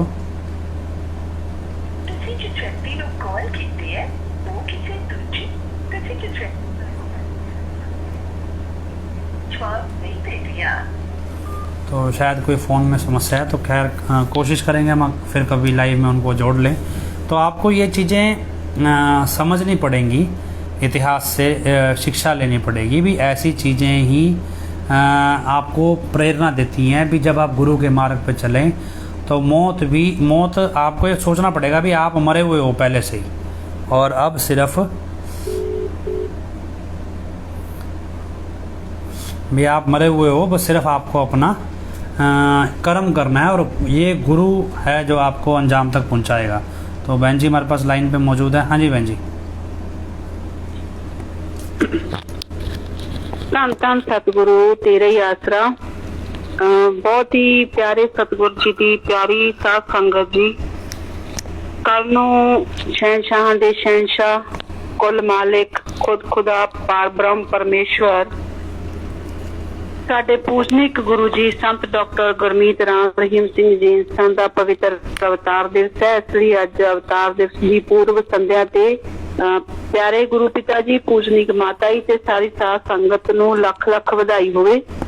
ਤੇ ਗੁਰੂ ਪਿਤਾ ਜੀ ਦੇ ਚਰਨਾਂ ਦੇ ਵਿੱਚ ਅਰਦਾਸ ਹੈ ਕਿ ਸੱਚੇ ਸਤਿਗੁਰ ਜੀ ਆਪ ਆਪਣੀ ਦਇਆਮय ਰਹਿਮਤ ਨਾਲ ਸੱਚ ਦੇ ਡੰਕੇ ਵਜਾਓ ਤੇ ਆਪਣੇ ਦਰਸ਼ਨਦਾਰ ਆ ਜਿਹੜੇ ਉਹ ਸਾਰੀ ਸਾਧ ਸੰਗਤ ਨੂੰ ਬਖਸ਼ੋ ਜੀ। ਤੇ ਸਤਿਗੁਰ ਬਸ ਹੁਣ ਬਹੁਤ ਹੋ ਗਿਆ, ਸਾਡੇ ਤੋਂ ਜਿਹੜੀ ਤੁਹਾਡੀ ਜੁਦਾਈ ਆ ਉਹ ਹੋਰ ਚੱਲੀ ਨਹੀਂ ਜਾਂਦੀ। ਇਹ ਜੁਦਾਈ ਦਾ ਦਰਦ ਜੋ ਸੀਨੇ ਦੇ ਵਿੱਚ ਲਗਾਤਾਰ ਉੱਠ ਰਿਹਾ ਇਹ ਸਾਡੇ ਤੋਂ ਹੁਣ ਸਹਿਣ ਨਹੀਂ ਹੁੰਦਾ। ਇਸ ਕਰਕੇ ਸਾਡੀ ਅਰਦਾਸ ਹੈ ਇਸ ਪਵਿੱਤਰ ਅਵਤਾਰ ਦਿਵਸ ਤੇ ਕਿ ਜ਼ਰੂਰ ਸਾਡੇ ਤੇ ਰਹਿਮਤ ਕਰੋ ਔਰ ਸਾਨੂੰ ਦਰਸ਼ਨਦਾਰ ਦਿਓ। ਅਸੀਂ ਗੁਰੂ ਪਿਤਾ ਜੀ ਅੱਗੇ ਅਰਦਾਸ ਕਰਦੇ ਹਾਂ ਕਿ ਸਾਡੀ ਅਰਦਾਸ ਗੁਰੂ ਪਿਤਾ ਜੀ ਜ਼ਰੂਰ ਮਨਜ਼ੂਰ ਕਰਨ। ਧੰਨ ਧੰਨ ਸਤਿਗੁਰੂ ਤੇਰਾ ਹੀ ਆਸਰਾ। ਗੁਰੂ ਪਿਆਰੀ ਸਾਧ ਸੰਗਤ ਜੀ, ਆਪਾਂ ਨੂੰ ਸਾਰਿਆਂ ਨੂੰ ਪਤਾ ਹੈ ਕਿ ਗੁਰੂ ਪਿਤਾ ਜੀ ਦਾ ਜਨਮ 15 ਅਗਸਤ ਨੂੰ ਬਾਪੂ ਜੀ ਨੰਬਰਦਾਰ ਮੱਘਰ ਸਿੰਘ ਜੀ ਦੇ ਘਰ ਤੇ ਮਾਤਾ ਜੀ ਪੂਜਨੀਕ ਮਾਤਾ ਜੀ ਨਸੀਬ ਕੌਰ ਜੀ ਦੇ ਘਰ ਹੋਇਆ। ਗੁਰੂ ਮਾਤਾ ਜੀ ਨੂੰ ਵੀ ਮੇਰਾ ਲੱਖ ਲੱਖ ਸਾਜਦਾ ਤੇ ਪ੍ਰਣਾਮ ਹੈ ਜਿਨੇ ਕੁੱਲ ਮਾਲਿਕ ਪਾਰ ਬ੍ਰਹਮ ਪਰਮੇਸ਼ਵਰ ਨੂੰ ਆਪਣੀ ਕੁੱਖ ਦੇ ਵਿੱਚੋਂ ਜਨਮ ਦਿੱਤਾ। ਉਸ ਮਹਾਨ ਆਤਮਾ ਜਿਹਨੂੰ ਮੇਰਾ ਲੱਖ ਲੱਖ ਫਾਇਦਾ। ਬੇਸ਼ੱਕ ਅੱਜ ਅਸੀਂ ਇਹ ਦੇਖਦੇ ਹਾਂ ਕਿ ਅੱਜ ਜੋ ਹਾਲਾਤ ਚੱਲ ਰਹੇ ਹੈ ਬਿਲਕੁਲ ਉਲਟ ਹੋ ਗਏ ਹਾਲਾਤ। ਆ ਜਿਹੜੀ ਹੁਣ ਚਿੱਠੀ ਆਈ ਹੈ 11 ਅਗਸਤ ਨੂੰ ਤੁਸੀਂ ਦੇਖਿਆ ਹੀ ਹੈ ਕਿ ਕਿਵੇਂ ਪੂਜਨੀਕ ਮਾਤਾ ਜੀ ਦਾ ਨਾਮ ਉਸ ਚਿੱਠੀ ਦੇ ਵਿੱਚੋਂ ਗਾਇਬ ਕਰ ਦਿੱਤਾ ਗਿਆ। ਬਾਪੂ ਜੀ ਤੇ ਮਾਤਾ ਜੀ ਦਾ ਗੁਰੂ ਪਿਤਾ ਜੀ ਬਹੁਤ ਜ਼ਿਆਦਾ ਸਤਿਕਾਰ ਕਰਦੇ ਹਮੇਸ਼ਾ ਹੀ। ਬਾਪੂ ਜੀ ਨੂੰ ਸਾਰੀ ਸਾਧ ਸੰਗਤ ਪਤਾ ਵੀ ਕਿੰਨਾ ਜ਼ਿਆਦਾ ਪਿਆਰ ਕਰਦੇ ਸੀ। ਬਾਰ-ਬਾਰ ਹਰ ਮਤਲਬ ਸਤਸੰਗ ਚ ਕਿਸੇ ਨਾ ਕਿਸੇ ਰੂਪ ਦੇ ਵਿੱਚ ਬਾਪੂ ਜੀ ਨੂੰ ਹਮੇਸ਼ਾ ਗੁਰੂ ਪਿਤਾ ਜੀ ਯਾਦ ਕਰਦੇ ਸੀ। ਤੇ ਮਾਤਾ ਜੀ ਨਾਲ ਵੀ ਪ੍ਰੇਮ ਇਹ ਨਹੀਂ ਹੈ ਕਿ ਮਾਤਾ ਜੀ ਨਾਲ ਉਹਨਾਂ ਦਾ ਪ੍ਰੇਮ ਘੱਟ ਸੀ। ਮਾਤਾ ਜੀ ਨਾਲ ਵੀ ਗੁਰੂ ਪਿਤਾ ਜੀ ਦਾ ਪ੍ਰੇਮ ਬਹੁਤ ਜ਼ਿਆਦਾ ਪ੍ਰੇਮ ਮਾਤਾ ਜੀ ਨਾਲ ਹੈ ਕਿਉਂਕਿ ਇਕੱਲੇ ਤਾਂ ਸੀ ਤੇ ਇਕੱਲੀ ਮਾਤਾ ਜੀ ਨਾਲ ਸੁਣਾਉਂਦੇ ਹੁੰਦੇ ਸੀ ਸਾਨੂੰ ਆਪਣੇ ਬਚਪਨ ਦੀਆਂ ਯਾਦਾਂ ਕਿ ਮਾਤਾ ਜੀ ਨਾਲ ਕਿਵੇਂ ਸ਼ਰਾਰਤਾਂ ਕਰਦੇ ਸੀ, ਕਿਵੇਂ ਖੇਡਦੇ ਸੀ, ਕਿਵੇਂ ਛੋਟੀਆਂ ਛੋਟੀਆਂ ਸ਼ਰਾਰਤਾਂ ਕਰਕੇ ਭੱਜਦੇ ਜਦੋਂ ਤੇ ਕਿਵੇਂ ਫਿਰ ਮਾਤਾ ਜੀ ਉਹਨਾਂ ਨੂੰ ਫੜਨ ਦੀ ਕੋਸ਼ਿਸ਼ ਕਰਦੀ ਸੀ ਤੇ ਫਿਰ ਗੁਰੂ ਪਿਤਾ ਜੀ ਹੱਥ ਨਹੀਂ ਆਉਂਦੇ ਸੀ। ਤਾਂ ਕਿਵੇਂ ਜਦੋਂ ਮਾਤਾ ਜੀ ਨੇ ਮੱਖਣ ਕੱਢਣਾ ਤੇ ਕਿਵੇਂ ਉਹਨਾਂ ਦੇ ਵਿੱਚੋਂ ਖਾ ਜਾਣਾ ਤੇ ਸਾਰੀਆਂ ਆਪਾਂ ਨੂੰ ਛੋਟੀਆਂ ਛੋਟੀਆਂ ਜੋ ਗੁਰੂ ਪਿਤਾ ਜੀ ਨੇ ਸ਼ਰਾਰਤਾਂ ਪੂਜਨੀਕ ਮਾਤਾ ਜੀ ਨਾਲ ਕਰਦੇ ਸੀ ਤੇ ਉਹ ਆਪਾਂ ਨੂੰ ਲਗਾਤਾਰ ਸੁਣਾਉਂਦੇ ਵੀ ਸੀ। ਇਹ ਉਹਨਾਂ ਦਾ ਪ੍ਰੇਮ ਸੀ ਕਿ ਗੁਰੂ ਮਾਤਾ ਜੀ ਦੀਆਂ ਆਪਾਂ ਨੂੰ ਮਤਲਬ ਗੱਲਾਂ ਸੁਣਾਉਂਦੇ ਆਪਣੇ ਨਾਲ ਸਾਂਝਾਂ ਕਰਦੇ ਪਰ ਕਿੰਨਾ ਦੁੱਖ ਦੀ ਗੱਲ ਹੈ ਕਿ 9 ਅਗਸਤ ਨੂੰ ਪੂਜਨੀਕ ਮਾਤਾ ਜੀ ਦਾ ਜਨਮ ਦਿਨ ਸੀ ਔਰ 11 ਅਗਸਤ ਨੂੰ ਚਿੱਠੀ ਆਂਦੀ ਹੈ ਔਰ ਮਾਤਾ ਜੀ ਦਾ ਕਿਤੇ ਨਾਮ ਵੀ ਨਹੀਂ ਹੈ। ਯਕੀਨ ਮੰਨੋ ਸਾਡੇ ਜੋ ਅਸਲੀ ਗੁਰੂ ਪਿਤਾ ਜੀ ਆ ਉਹ ਕਦੇ ਇਹੋ ਜਿਹਾ ਨਹੀਂ ਕਰ ਸਕਦੇ। ਇਸ ਚਿੱਠੀ ਨੇ ਜੋ ਲਗਾਤਾਰ ਫੇਸ ਵਰਸਸ ਵਾਦੇ ਦੀ ਟੀਮ ਤੁਹਾਨੂੰ ਕਹਿ ਰਹੀ ਸੀ ਕਿ ਚਿੱਠੀਆਂ ਝੂਠੀਆਂ, ਇਹ ਸਾਡੇ ਗੁਰੂ ਪਿਤਾ ਦੀਆਂ ਚਿੱਠੀਆਂ ਨਹੀਂ, ਇਸ ਚਿੱਠੀ ਨੇ ਸਾਬਤ ਕਰਤਾ ਕਿ ਜਿਹੜੀਆਂ ਚਿੱਠੀਆਂ ਉਹ ਸੱਚਮੁੱਚ ਹੀ ਝੂਠੀਆਂ। ਕੋਈ ਮੰਨੇ ਜਾਂ ਨਾ ਮੰਨੇ ਇਹ ਉਹ ਵੱਖਰੀ ਗੱਲ ਹੈ। ਆਪ ਦੀਆਂ ਲਿਖੀਆਂ ਹੋਈਆਂ ਹੀ ਇਹਨਾਂ ਨੇ ਜੋ ਪਹਿਲਾਂ 9ਵੀਂ 10ਵੀਂ ਦੀਆਂ ਚਿੱਠੀਆਂ ਪਹਿਲਾਂ ਲਿਖੀਆਂ ਸੀ ਉਹ ਆਪ ਦੀਆਂ ਚਿੱਠੀਆਂ ਦੀ ਕਾਟ ਹੀ ਕਰ ਗਈ। ਇਹ ਚਿੱਠੀ ਜੋ ਗੁਰੂ ਪਿਤਾ ਜੀ ਸਾਨੂੰ ਇੰਨੀ ਸਿੱਖਿਆ ਦਿੰਦੇ ਰਹੇ ਕਿ ਬੇਟਾ ਚਾਹੇ ਤੁਹਾਡਾ ਮਾਂ-ਬਾਪ ਜਿੰਨਾ ਵੀ ਬੁਰਾ ਹੈ, ਚਾਹੇ ਉਹ ਕਿਹੋ ਜਿਹਾ ਵੀ ਹੈ, ਪਰ ਤੁਸੀਂ ਕਦੇ ਉਹਨਾਂ ਨੂੰ ਮਾੜਾ ਨਹੀਂ ਕਹਿਣਾ, ਉਹਨਾਂ ਦਾ ਹਮੇਸ਼ਾ ਸਤਿਕਾਰ ਕਰਨਾ ਹੈ। ਤੇ ਕੱਲ ਨੂੰ ਇਹਨਾਂ ਦੇ ਹਿਸਾਬ ਨਾਲ ਜੇ ਦੇਖਣਾ ਹੋਵੇ, ਜਿਹੜੇ ਗੁਰੂ ਨੇ ਅੱਜ ਆਪਣੀ ਮਾਂ ਦਾ ਨਾਮ ਤੱਕ ਨਹੀਂ ਲਿਖਿਆ ਔਰ ਮਾਂ ਦਾ ਨਾਮ ਗਾਇਬ ਕਰ ਦਿੱਤਾ ਗਿਆ, ਤੇ ਕੱਲ ਨੂੰ ਕੀ ਉਹ ਸਤਸੰਗ ਦੇ ਵਿੱਚ ਇਹ ਕਹਿ ਸਕਦੇ ਵੀ ਆਪਣੀ ਮਾਂ ਦਾ ਜਾਂ ਪਿਤਾ ਦਾ ਸਤਿਕਾਰ ਕਰੋ? ਬਿਲਕੁਲ ਸਾਡੇ ਗੁਰੂ ਪਿਤਾ ਜੀ ਬਿਲਕੁਲ ਨਹੀਂ ਐਂ ਕਰ ਸਕਦੇ। ਸਾਡੇ ਗੁਰੂ ਪਿਤਾ ਨੂੰ ਅਸੀਂ ਬਹੁਤ ਨੇੜਿਓਂ ਦੇਖਿਆ, ਬਹੁਤ ਵਾਰੀ ਮਾਤਾ ਜੀ ਦੀਆਂ ਔਰ ਬਾਪੂ ਜੀ ਦੀਆਂ ਗੱਲਾਂ ਕਰਦੇ ਹੋਏ, ਉਹਨਾਂ ਨੂੰ ਬੜੇ ਪਿਆਰ ਨਾਲ ਗੱਲਾਂ ਕਰਦੇ ਹੋਏ, ਉਹਨਾਂ ਨੂੰ ਤੇ ਬੜਾ ਸਤਿਕਾਰ ਦਿੰਦੇ ਹੋਏ ਅਸੀਂ ਦੇਖਿਆ। ਅਸੀਂ ਕਿਵੇਂ ਮੰਨ ਲਗੇ ਵੀ ਜਿਹੜਾ ਚਿੱਠੀਆਂ ਆ ਰਹੀਆਂ ਤੇ ਚਿੱਠੀਆਂ ਦੇ ਵਿੱਚ ਜੋ ਕੁਝ ਲਿਖਿਆ ਹੋਇਆ ਇਹ ਸੱਚ ਹੈ? ਗੁਰੂ ਪਿਆਰੀ ਸਾਧ ਸੰਗਤ ਜੀ, ਜੋ ਆ ਚਿੱਠੀ ਆਈ ਹੈ ਇਹ ਹਨੀਪ੍ਰੀਤ ਦਾ ਹੰਕਾਰ ਹੈ। ਇਸ ਚਿੱਠੀ ਦੇ ਵਿੱਚ ਹਨੀਪ੍ਰੀਤ ਦਾ ਹੰਕਾਰ ਹੈ। ਹਨੀਪ੍ਰੀਤ ਪੂਜਨੀਕ ਮਾਤਾ ਜੀ ਨੂੰ ਇਹ ਦਿਖਾ ਰਹੀ ਹੈ ਕਿ ਤੇਰੀ ਕੋਈ ਔਕਾਤ ਨਹੀਂ ਹੈ। ਉਹ ਪੂਜਨੀਕ ਮਾਤਾ ਜੀ ਦਾ ਅਪਮਾਨ ਕਰ ਰਹੀ ਹੈ ਇਸ ਚਿੱਠੀ ਦੇ ਵਿੱਚ। ਉਹ ਕੱਲੀ ਪੂਜਨੀਕ ਮਾਤਾ ਜੀ ਦਾ ਅਪਮਾਨ ਨਹੀਂ ਕਰ ਰਹੀ, ਉਹ ਆਪਣੇ ਗੁਰੂ ਪਿਤਾ ਜੀ ਦਾ, ਅਸਲੀ ਗੁਰੂ ਪਿਤਾ ਜੀ ਦਾ ਵੀ ਅਪਮਾਨ ਕਰ ਰਹੀ ਹੈ, ਉਹਦੀ ਸਿੱਖਿਆ ਦਾ ਵੀ ਅਪਮਾਨ ਕਰ ਰਹੀ ਹੈ। ਇਸ ਔਰਤ ਨੂੰ ਇਹ ਸਮਝ ਨਹੀਂ ਲੱਗਦੀ, ਇਹ ਖੁਦ ਮਾਂ ਬਣੀ ਨਹੀਂ ਨਾ। ਇੱਕ ਔਰਤ ਜਿਸ ਦੇ 18 ਸਾਲ ਸ਼ਾਦੀ ਤੋਂ ਬਾਅਦ ਬੱਚਾ ਨਾ ਹੋਵੇ, ਉਹ ਕੋਈ ਜਗ੍ਹਾ ਨਹੀਂ ਛੱਡਦੀ, ਉਹ ਕੋਈ ਗੁਰੂ ਪੀਰ ਨਹੀਂ ਛੱਡਦੀ ਜਿੱਥੇ ਉਹ ਸਾਜਦਾ ਨਾ ਕਰੇ। ਸੁਬਾਹ ਉੱਠ ਕੇ, ਉਹ ਸਵੇਰੇ ਉੱਠ ਕੇ ਭਗਵਾਨ ਨੂੰ ਇਹੀ ਕਹਿੰਦੀ ਮੇਰੇ ਇੱਕ ਬੱਚਾ ਜ਼ਰੂਰ ਹੋਵੇ। 18 ਸਾਲ ਤੋਂ ਬਾਅਦ ਤਰਸ ਕੱਸ ਕੇ ਇੱਕ ਮਾਂ ਦੇ ਇੱਕ ਬੱਚਾ ਪੈਦਾ ਹੋਇਆ ਹੋਵੇ, ਉਹ ਵੀ ਇਹੋ ਜਿਹਾ ਬੱਚਾ, ਕੋਈ ਸਧਾਰਨ ਬੱਚਾ ਨਾ ਹੋਵੇ ਜਿਹੜਾ ਖੁਦ ਪਾਰ ਬ੍ਰਹਮ ਪਰਮੇਸ਼ਵਰ ਨੇ ਜਨਮ ਲਿਆ ਹੋਵੇ ਉਹਨਾਂ ਦੀ ਕੁੱਖ ਚੋਂ। ਔਰ ਉਸ ਤੋਂ ਬਾਅਦ 23 ਸਾਲ ਦੀ ਜਦੋਂ ਉਹਨਾਂ ਦੀ ਪਰ ਜਵਾਨੀ ਦੀ ਉਮਰ ਹੋਵੇ ਤੇ ਉਹਨਾਂ ਦਾ ਗੁਰੂ ਉਹਨਾਂ ਨੂੰ ਬੁਲਾ ਲਵੇ ਤੇ ਗੁਰੂ ਨੂੰ ਸੌਂਪ ਦੇਣਾ ਹੋਵੇ। ਉਸ ਮਾਂ ਦੀ ਜਗ੍ਹਾ ਤੇ ਕਦੇ ਰਹਿ ਕੇ ਸੋਚਿਓ। 23 ਸਾਲ ਦੀ, ਪਹਿਲਾਂ 18 ਸਾਲ ਤੜਫ ਤੜਫ ਕੇ ਇੱਕ ਬੱਚਾ ਲਿਆ ਤੇ ਉਸ ਤੋਂ ਬਾਅਦ ਜਦੋਂ 23 ਸਾਲ ਦੀ ਉਮਰ ਹੋਈ ਤਾਂ ਉਸ ਤੋਂ ਬਾਅਦ ਚੁੱਪਚਾਪ ਗੁਰੂ ਨੂੰ ਸੌਂਪ ਦਿੱਤਾ ਗੁਰੂ ਦੇ ਹੁਕਮ ਤੇ। ਤੇ ਅੱਜ ਇੱਕ ਹਨੀਪ੍ਰੀਤ ਵਰਗੀ ਸ਼ੈਤਾਨੀ ਔਰਤ ਆਉਂਦੀ ਤੇ ਉਹ ਇਹ ਸਾਬਤ ਕਰਨਾ ਚਾਹੁੰਦੀ ਹੈ ਵੀ ਮੈਂ ਹੀ ਆ ਜੋ ਕੁਛ ਹੈ। ਉਹ ਕੁਰਸੀ ਦੇ ਨਾਲ ਬੈਠ ਕੇ ਆਪਣੇ ਆਪ ਨੂੰ ਇਹ ਸ਼ੋਅ ਕਰਨਾ ਚਾਹੁੰਦੀ ਹੈ ਵੀ ਮੈਂ ਹੀ ਆ ਜੋ ਕੁਛ। ਉਹਨਾਂ ਦੀਆਂ ਨਜ਼ਰਾਂ ਦੇ ਵਿੱਚ ਮਾਂ ਉਹਨਾਂ ਲਈ ਕੋਈ ਅਹਿਮੀਅਤ ਨਹੀਂ ਰੱਖਦੀ। ਪਰ ਸ਼ਾਇਦ ਉਹ ਔਰਤ ਭੁੱਲ ਗਈ ਹੈ ਕਿ ਸਾਡੇ ਗੁਰੂ ਪਿਤਾ ਜੀ ਇੰਨੇ ਕੱਚੇ ਕੰਮ ਨਹੀਂ ਕਰਦੇ ਸੀ। ਉਹ ਬਹੁਤ ਪੱਕੀਆਂ ਮੋਹਰਾਂ ਲਾ ਕੇ ਗਏ ਆ ਕਿ ਮਾਂ ਦਾ ਸਤਿਕਾਰ ਕਿਵੇਂ ਕਰਨਾ ਚਾਹੀਦਾ ਹੈ। ਸ਼ਾਹ ਸਤਨਾਮ ਜੀ ਸੰਦੇਸ਼ ਭਾਗ 3 ਗੁਰੂ ਪਿਤਾ ਜੀ ਦਾ ਲਿਖਿਆ ਹੋਇਆ ਹੈ। ਇਹ ਗ੍ਰੰਥ ਗੁਰੂ ਪਿਤਾ ਜੀ ਨੇ ਲਿਖਿਆ, ਸ਼ਾਹ ਸਤਨਾਮ ਜੀ ਸੰਦੇਸ਼ ਭਾਗ 3। ਤੇ ਸ਼ਾਇਦ ਹਨੀਪ੍ਰੀਤ ਨੇ ਕਦੇ ਗ੍ਰੰਥ ਪੜ੍ਹੇ ਨਹੀਂ ਹੈ ਤੇ ਉਹਦੇ ਵਿੱਚ ਇੱਕ ਸ਼ਬਦ ਲਿਖਿਆ 80 ਨੰਬਰ ਤੇ, ਮਾਂ ਸਰਵੋਤਮ ਮਾਂ। ਅੱਜ ਪੂਜਨੀਕ ਮਾਤਾ ਜੀ ਨੂੰ ਮੈਂ ਸ਼ਬਦ ਜ਼ਰੂਰ ਪੜ੍ਹ ਕੇ ਸੁਣਾਉਂਗੀ, ਉਹਨਾਂ ਦੇ ਚਰਨਾਂ ਦੇ ਵਿੱਚ ਸਲਾਮ ਹੈ। ਇਹਦੇ ਵਿੱਚ ਕਿਵੇਂ ਗੁਰੂ ਪਿਤਾ ਜੀ ਇਸ ਸ਼ਬਦ ਦੇ ਵਿੱਚ ਬਾਰ-ਬਾਰ ਮਾਂ ਨੂੰ ਪ੍ਰਣਾਮ ਕਰ ਰਹੇ ਹੈ, ਸ਼ਾਇਦ ਹਨੀਪ੍ਰੀਤ ਨੂੰ ਪਤਾ ਨਹੀਂ ਹੈ। ਇਸੇ ਕਰਕੇ ਉਹਨੇ ਇਸ ਚਿੱਠੀ ਦੇ ਵਿੱਚੋਂ ਮਾਤਾ ਜੀ ਦਾ ਨਾਮ ਕੱਟਤਾ। ਉਹ ਸ਼ਬਦ ਦੇ ਵਿੱਚ ਪਹਿਲਾਂ ਸ਼ੇਅਰ ਦੇ ਵਿੱਚ ਦੇਖੋ ਕੀ ਲਿਖਿਆ ਹੋਇਆ। ਸ਼ਬਦ ਦਾ ਨਾਮ ਮਾਂ ਸਰਵੋਤਮ ਮਾਂ, ਹਰ ਮਾਂ ਬੱਚੇ ਜਨਮਤੀ ਭਗਤ ਜੋਧਾ ਸ਼ੂਰ ਵੀਰ कोटन कोट नमन उस माँ को जो जन्मे संत फकीर। कोटन कोट नमन कर रहे हैं गुरु पिताजी जो संत फकीर को जन्मती है। गुरु माता होने का किसी को ही मिले खिताब, धन माता जिसने पैदा किया गुरु वड्डा साहिब। ये शेर च लिखिया इन्नी वडियाई का। फिर उस तो बाद टेक दिती है, माँ सर्वोत्तम माँ तुझे हमारा प्रणाम है, धन माँ है तू हमारी, तुझे हमारा प्रणाम है, तू है हमारी प्यारी माँ, तू है हमारी प्यारी माँ, तुझे हमारा प्रणाम है।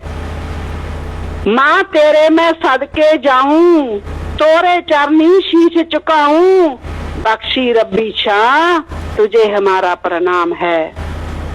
और भी तो दुनिया में माए तेरी बराबरी ना कर पाए, तेरे समान ना तुझे हमारा प्रणाम है। सतगुरु कृपा की हम पर जो तू हमारी माँ है। देखो गुरु पिताजी क्या कह रहे हैं इस पैरे में कि सतगुरु ने कृपा की है हम पर, सतगुरु कृपा की हम पर जो तू हमारी माँ है, तू सच्ची ममता तुझे हमारा प्रणाम है। तेरा देना दे नहीं सकते, तेरा देना दे नहीं सकते, धन ही धन कुछ कह नहीं सकते, और लफ्ज कोई ना तुझे हमारा प्रणाम है। किया तूने जो पर उपकार है, माँ तेरे हम कर्जदार हैं, दिए गुण जो अपने माँ तुझे प्रणाम है। 15 तारीख अगस्त महीना जय दिन भूले तुझे कभी ना। माता जी को जय दिन गुरु पिताजी कहते हैं कभी भी नहीं भूल सकता। 15 तारीख अगस्त महीना जय दिन भूले तुझे कभी ना, अपनी कोख से पैदा किया माँ तुझे प्रणाम है। लास्ट पैरे में गुरु पिताजी क्या लिखते हैं वो भी सुनना ध्यान से। हनीप्रीत के चमचे अगर सुनने ना उस तक पहुंचा देना ये शब्द। दुनिया पे तेरा नाम रहेगा, दुनिया पे तेरा नाम रहेगा, झुक झुक के सलाम कहेगा, ऊंचा रुतबा मीत है माँ का, ऊंचा रुतबा मीत है माँ का, शत शत तुझे प्रणाम है। माँ सर्वोत्तम माँ तुझे हमारा प्रणाम है। धन माँ है तू हमारी, तुझे हमारा प्रणाम है। तू है हमारी प्यारी माँ, तुझे हमारा प्रणाम है। गुरु प्यारी साध संगत जी हुण फैसला तुसी कर लो वे इन्हां दीयां चिट्ठियां सच्चियां, इन्हां दा गुरु सच्चा ते जां फिर साडे गुरु पिता जी जो ग्रंथ च लिख गए ते आ गुरु पूजनिक माता जी नूं किवें धन धन कर रहे ते किन्ने वारी प्रणाम शब्द लिख गए ते किवें कह रहे हैं कि कहंदे तेरा नाम दुनिया ते रहूगा ते चुक चुक के सलाम कहंदे कहेगा, दुनिया चुक चुक के सलाम करेगी माता जी नूं ते उच्चा रुतबा भी देगे गुरु पिता जी। ते फिर हनीप्रीत हुंदी कौन है माता जी दा मतलब कि इस तरह इंसल्ट करने वाली, ते जां हनीप्रीत हुंदी कौन है जो गुरु माता जी दी इस तरह मतलब कि बेइज्जती कर रही है। इस औरत नूं ये नहीं पता कि कुल मालिक पार ब्रह्म परमेश्वर इस धरती से पहली बारी अवतार धारण करके आया। इस तो पहला इहदे भेजे हुए संत आए है ते उस परमेश्वर दी मां छोटी नहीं हो सकती कदे भी। वो हमेशा आने वाली दुनिया दे विच उन्हां दा रुतबा उच्चा रहेगा। ते गुरु पिता जी शब्द लिख के गया ते जिहड़ा शब्द लिखा गया ना ये वचन है गुरु पिता जी दे। संत वचन पलटे नहीं, पलट जाए ब्रह्मांड। ये जो शब्द लिखा होया ये जुगा जुगा तक रहेगा और गुरु माता जी नूं प्रणाम हमेशा हुंदी रहेगी। ये शैतानी बेटी जिहड़ी बनी हुई है ये हनीप्रीत दे कहण नाल गुरु माता दा अपमान नहीं हो सकता। साडे दिलां दे विच गुरु पिता जी लई तां सत्कार बेहद है ही है ते गुरु मां लई भी साडे दिल दे विच जो सत्कार आ ਅਸੀਂ भी उस सत्कार कदे साडे दिलां दे विचों घट नहीं होवेगा। गुरु माता नूं भी हमेशा ਅਸੀਂ ਜਿਹੜਾ 15 अगस्त जदों आऊगी ਤਾਂ ਹਮੇਸ਼ਾ ਅਸੀਂ ਗੁਰੂ ਮਾਂ ਨੂੰ ਵੀ ਸਜਦਾ ਕਰਾਂਗੇ, ਲੱਖ ਲੱਖ ਸਜਦਾ ਕਰਾਂਗੇ, ਜਿਸ ਮਾਂ ਨੇ ਆਪਣੀ ਕੁੱਖ ਤੋਂ ਇਸ ਇੰਨੀ ਮਹਾਨ ਆਤਮਾ ਜੋ ਸਾਡੇ ਗੁਰੂ ਪਿਤਾ ਜੀ ਦੇ ਰੂਪ ਦੇ ਵਿੱਚ ਹੈ ਅੱਜ ਸੰਸਾਰ ਦੇ ਵਿੱਚ, ਉਹਨਾਂ ਨੂੰ ਜਨਮ ਦਿੱਤਾ। ਔਰ 23 ਸਤੰਬਰ ਨੂੰ ਅਸੀਂ ਲੱਖ ਲੱਖ ਸਜਦਾ ਕਰਾਂਗੇ ਜਦੋਂ ਗੁਰੂ ਪਿਤਾ ਜੀ ਨੂੰ ਉਹਨਾਂ ਨੇ ਆਪਣੇ ਗੁਰੂ ਦੇ ਕਹਿਣ ਤੇ ਸੌਂਪ ਦਿੱਤਾ, ਆਪਦੇ ਬੇਟੇ ਨੂੰ ਸੌਂਪ ਦਿੱਤਾ। ਉਹ ਦਿਨ ਵੀ ਸਾਡੇ ਲਈ ਹਮੇਸ਼ਾ ਮਹਾਨ ਰਹੂਗਾ। ਉਦੋਂ ਵੀ ਅਸੀਂ ਲੱਖ ਲੱਖ ਸਜਦਾ ਕਰਾਂਗੇ। ਔਰ ਹਰ ਰੋਜ਼ ਮਾਤਾ ਜੀ ਦੇ ਪੂਜਨੀਕ ਮਾਤਾ ਜੀ ਦੇ ਲਈ ਸਾਡੇ ਦਿਲ ਦੇ ਵਿੱਚ ਸਤਿਕਾਰ ਰਹੂਗਾ। ਜੋ ਗੁਰੂ ਪਿਤਾ ਜੀ ਨੂੰ ਸੱਚੇ ਦਿਲ ਨਾਲ ਮੰਨਦਾ ਹੈ ਔਰ ਗੁਰੂ ਪਿਤਾ ਜੀ ਦਾ ਉਹ ਸ਼ਬਦ ਨੂੰ ਵੀ ਇਹ ਜ਼ਰੂਰ ਮੰਨੂਗਾ ਹਮੇਸ਼ਾ। ਔਰ ਇਸ ਸ਼ਬਦ ਦੇ ਅਨੁਸਾਰ ਹਮੇਸ਼ਾ ਗੁਰੂ ਮਾਤਾ ਜੀ ਨੂੰ ਜਿਹੜਾ ਪ੍ਰਣਾਮ ਹੁੰਦਾ ਰਹੂਗਾ।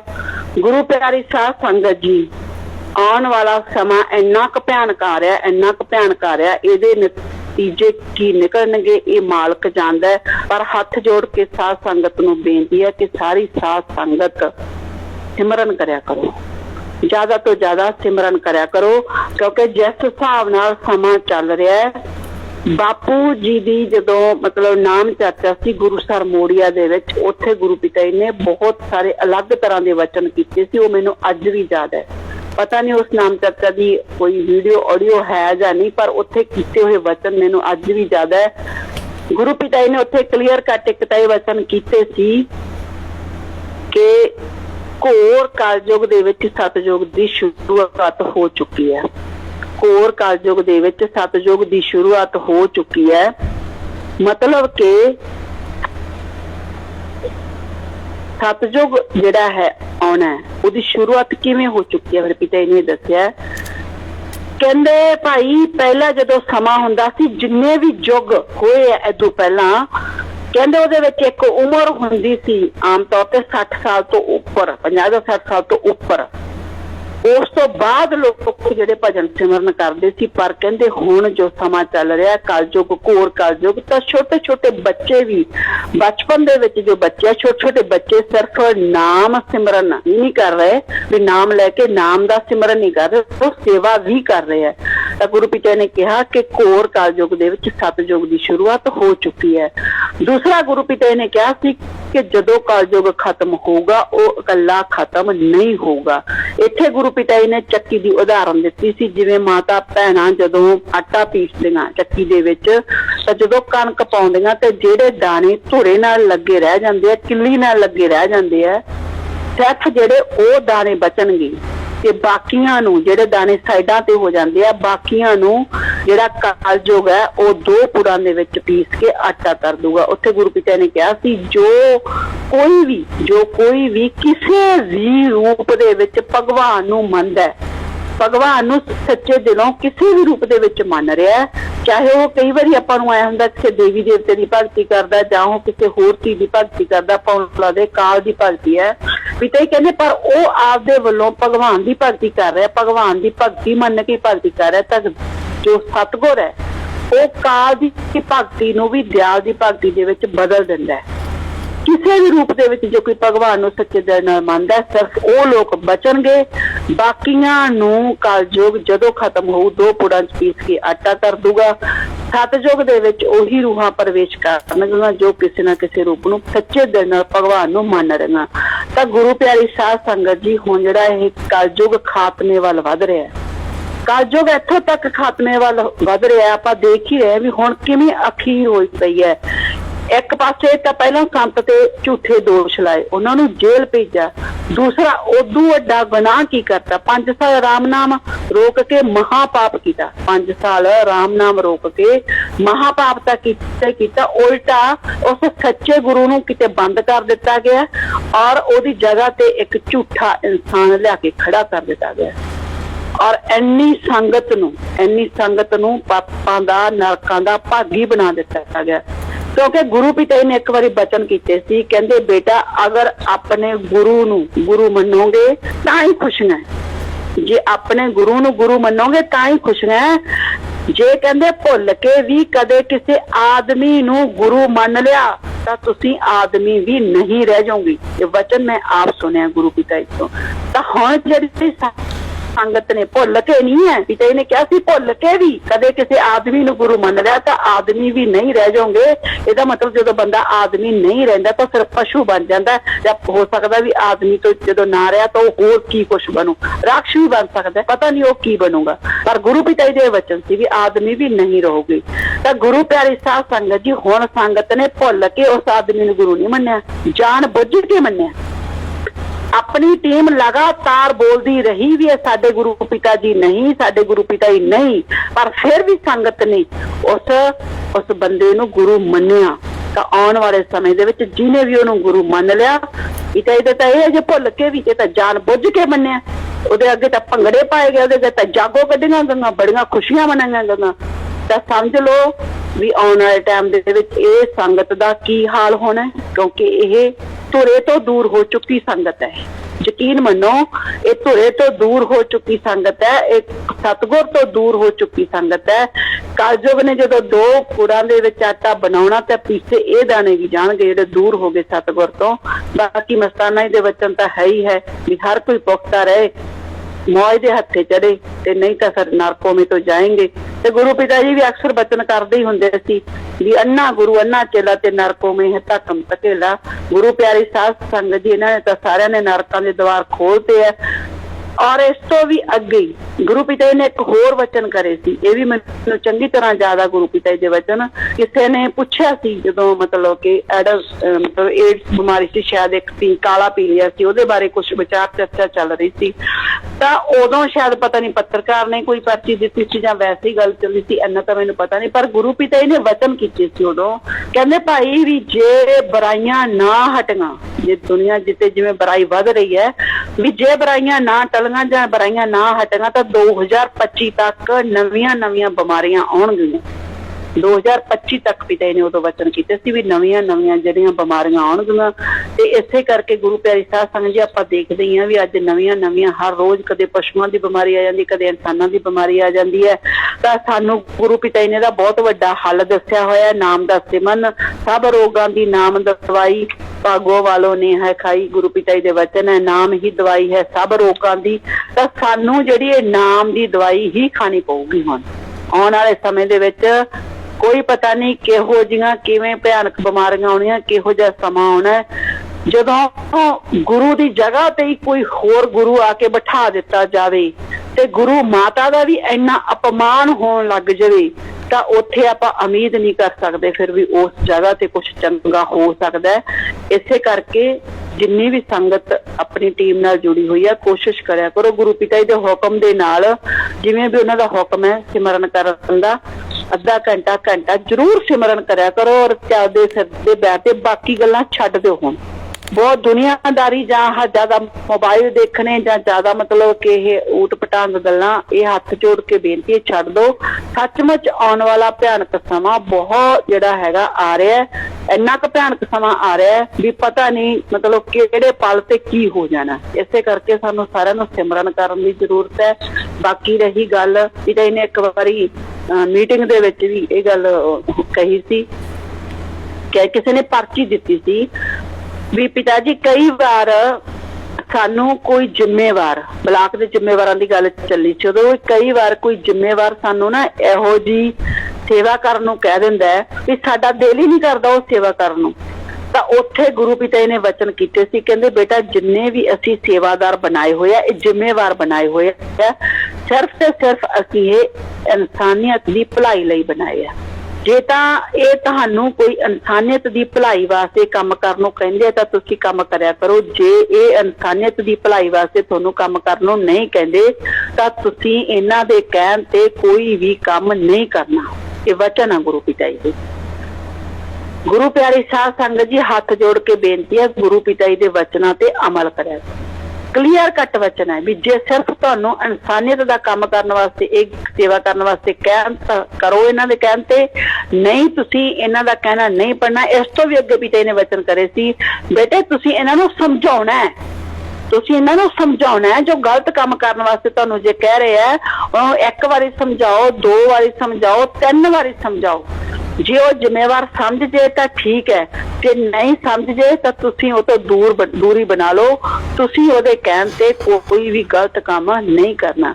ਤੇ ਗੁਰੂ ਪਿਤਾ ਜੀ ਨੇ ਇਹ 13 ਦੇ ਵਿੱਚ ਜਿਹੜੀ ਮੀਟਿੰਗ ਹੁੰਦੀ ਸੀ ਸੇਵਾਦਾਰੀ ਦੀ, ਉਹਦੇ ਵਿੱਚ ਵਚਨ ਕੀਤੇ ਸੀ। ਇਸ ਤਰ੍ਹਾਂ ਦੇ ਜਿਹੜੇ ਸਵਾਲ ਜਵਾਬ ਸੀ ਗੁਰੂ ਪਿਤਾ ਜੀ ਬਹੁਤ ਪਹਿਲਾਂ ਜਦੋਂ ਮਤਲਬ ਮੀਟਿੰਗ ਚੱਲਦੀ ਹੁੰਦੀ ਸੀ ਅੰਦਰ ਸ਼ੁੱਕਰਵਾਰ ਨੂੰ ਜਾਂ ਸ਼ਨੀਵਾਰ ਸਪੈਸ਼ਲੀ, ਉਦੋਂ ਇਸ ਮੀਟਿੰਗ ਦੇ ਉਸ ਤਰ੍ਹਾਂ ਦੀ ਜਦੋਂ ਮੀਟਿੰਗ ਹੁੰਦੀ ਸੀ ਉਦੋਂ ਬਹੁਤ ਸਵਾਲ ਜਵਾਬ ਗੁਰੂ ਪਿਤਾ ਜੀ ਇਸ ਤਰ੍ਹਾਂ ਦੇ ਸਵਾਲਾਂ ਦੇ ਜਵਾਬ ਦਿੰਦੇ ਸੀ। ਬਾਅਦ ਦੇ ਵਿੱਚ ਜਦੋਂ ਹਨੀਪ੍ਰੀਤ ਆ ਗਈ ਇਹਨੇ ਤਾਂ ਮੀਟਿੰਗ ਨੂੰ ਮੀਟਿੰਗ ਹੀ ਨਹੀਂ ਰਹਿਣ ਦਿੱਤਾ ਨਾ। 15 ਤੋਂ ਬਾਅਦ ਤਾਂ ਇਹਨੇ ਸਾਰਾ ਕੁਛ ਹੀ ਆ ਕੇ ਇੱਕਦਮ ਬਦਲਤਾ। ਮੀਟਿੰਗ ਹੀ ਨਹੀਂ ਰਹੀ। ਕਦੇ ਕਿਸੇ ਮਤਲਬ ਸੇਵਾਦਾਰ ਦੀ ਜਾਂ ਮਤਲਬ ਕਿ ਜ਼ਿੰਮੇਵਾਰ ਦੀ ਪਰਚੀ ਅੱਗੇ ਜਾਂਦੀ ਨਹੀਂ ਸੀ ਤੇ ਜਵਾਬ ਤਾਂ ਮਿਲਣਾ ਹੀ ਕੀ ਸੀ। ਤਾਂ ਗੁਰੂ ਪਿਆਰੇ ਸਾਧ ਸੰਗਤ ਜੀ, ਇੱਕ ਬਾਈ ਹੁਣ ਲਾਈਵ ਦੇ ਵਿੱਚ ਲਿਖ ਰਿਹਾ ਸੀ ਵੀ ਕੀ ਹਨੀਪ੍ਰੀਤ ਗੁਰਗੱਦੀ ਤੇ ਬੈਠੂਗੀ, ਤਾਂ ਇਹ ਤਾਂ ਗੱਦੀ ਤੇ ਬੈਠ ਗਈ। ਇਹ ਤਾਂ ਗੱਦੀ ਤੇ ਬੈਠੀ ਹੈ। ਇਹ ਤਾਂ ਸਿਰਫ ਜਿਹੜਾ ਉਹ ਨਕਲੀ ਲੈ ਕੇ ਆਈ ਸੀ ਉਹਦਾ ਦਿਖਾਵਾ ਹੈ। ਉਹ ਤਾਂ ਇੱਕ ਸ਼ੀਸ਼ਾ ਹੈ। ਸ਼ੀਸ਼ਾ ਇੱਕ ਦਿਖਾਵਾ ਹੈ। ਖਿਲੌਣਾ ਕਹਿ ਲੋ, ਦਿਖਾਵਾ ਕਹਿ ਲੋ, ਕੁਛ ਕਹਿ ਲੋ। ਸੰਗਤ ਨੂੰ ਦਿਖਾਉਣ ਵਾਸਤੇ, ਸੰਗਤ ਤੋਂ ਪੈਸੇ ਲੁੱਟਣ ਵਾਸਤੇ। ਕਿਉਂਕਿ ਉਹ ਤਾਂ ਨਾਰੇ ਲਵਾਤੇ, ਹੱਥ ਖੜੇ ਕਰਵਾ ਕੇ ਵੀ ਤੁਹਾਡੇ ਘਰੇ ਹੁਣ ਪਰਮਾਰਥ ਲੈਣ ਆਉਣਗੇ ਤਾਂ ਤੁਸੀਂ ਦੇਣਾ। ਉਸ ਤੋਂ ਬਾਅਦ ਜਦੋਂ ਬਾਬਾ ਇਹ ਯੂਪੀ ਵਾਲਾ ਚਲਾ ਗਿਆ, ਉਸ ਤੋਂ ਬਾਅਦ ਇੱਕ ਬਲਾਕ ਦੇ ਵਿੱਚੋਂ ਕਰੋੜ ਸਵਾ ਕਰੋੜ ਰੁਪਇਆ ਇਕੱਠਾ ਹੋ ਗਿਆ। ਇੱਕ ਬਲਾਕ, ਪਿੰਡੂ ਬਲਾਕਾਂ ਤੋਂ ਵੀ ਹੋ ਗਿਆ ਇੰਨਾ, ਤੇ ਸ਼ਹਿਰ ਦੇ ਵਿੱਚੋਂ ਤਾਂ ਪਤਾ ਨਹੀਂ ਕਿੰਨਾ। ਇਹਨੇ ਤਾਂ ਸਿਰਫ ਇਹਨੂੰ ਤਾਂ ਇੱਕ ਚਿਹਰਾ ਚਾਹੀਦਾ, ਗੁਰੂ ਪਿਤਾ ਹੀ ਨਹੀਂ ਚਾਹੀਦੇ ਇਹਨੂੰ। ਕਲੀਅਰ ਕੱਟ ਫਿਲਮ ਦੇ ਵਿੱਚ ਇਹ ਕਹਿ ਰਹੀ ਹੈ, ਮੁਸਕਾਨ ਹਨੀਪ੍ਰੀਤ ਹੀ ਹੈ। ਕਲੀਅਰ ਕੱਟ ਕਹਿ ਰਹੀ ਵੀ ਮੇਰਾ ਇਹ ਕੋਈ ਵੀ ਪਿਤਾ ਜੀ ਨਹੀਂ ਹੈ। ਮੇਰਾ ਸਿਰਫ ਮੈਂ ਮਿਸ਼ਨ ਤੇ ਆਈ ਹਾਂ ਤੇ ਮੇਰਾ ਮਿਸ਼ਨ ਹੈ ਇਸ ਬੰਦੇ ਦਾ ਖਾਤਮਾ।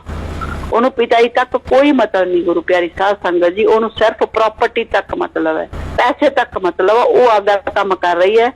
ਉਹ ਗੱਦੀ ਤੇ ਬੈਠੀ ਹੈ, ਠੀਕ ਹੈ। ਉਹ ਸਟੇਜ ਦੇ ਉੱਤੇ ਨਹੀਂ ਬੈਠੀ, ਉਹ ਵੱਖਰੀ ਗੱਲ ਹੈ, ਪਰ ਉਹ ਆਪਣੇ ਆਪ ਨੂੰ ਹੁਣ ਇਸ ਤਰ੍ਹਾਂ ਪੇਸ਼ ਕਰ ਰਹੀ ਹੈ। ਸਾਰਾ ਕੁਝ ਜੋ ਬਦਲ ਰਹੀ ਹੈ, ਬਿਲਕੁਲ ਉਹ ਆਪਣੇ ਆਪ ਨੂੰ ਇਸ ਤਰ੍ਹਾਂ ਪੇਸ਼ ਕਰ ਰਹੀ ਹੈ ਜਿਵੇਂ ਮਤਲਬ ਕਿ ਗੁਰੂ ਪਿਤਾ ਹੀ ਕਰਦੇ ਸੀ, ਉਵੇਂ ਉਹ ਆਪਣੇ ਆਪ ਨੂੰ ਪੇਸ਼ ਕਰ ਰਹੀ ਹੈ।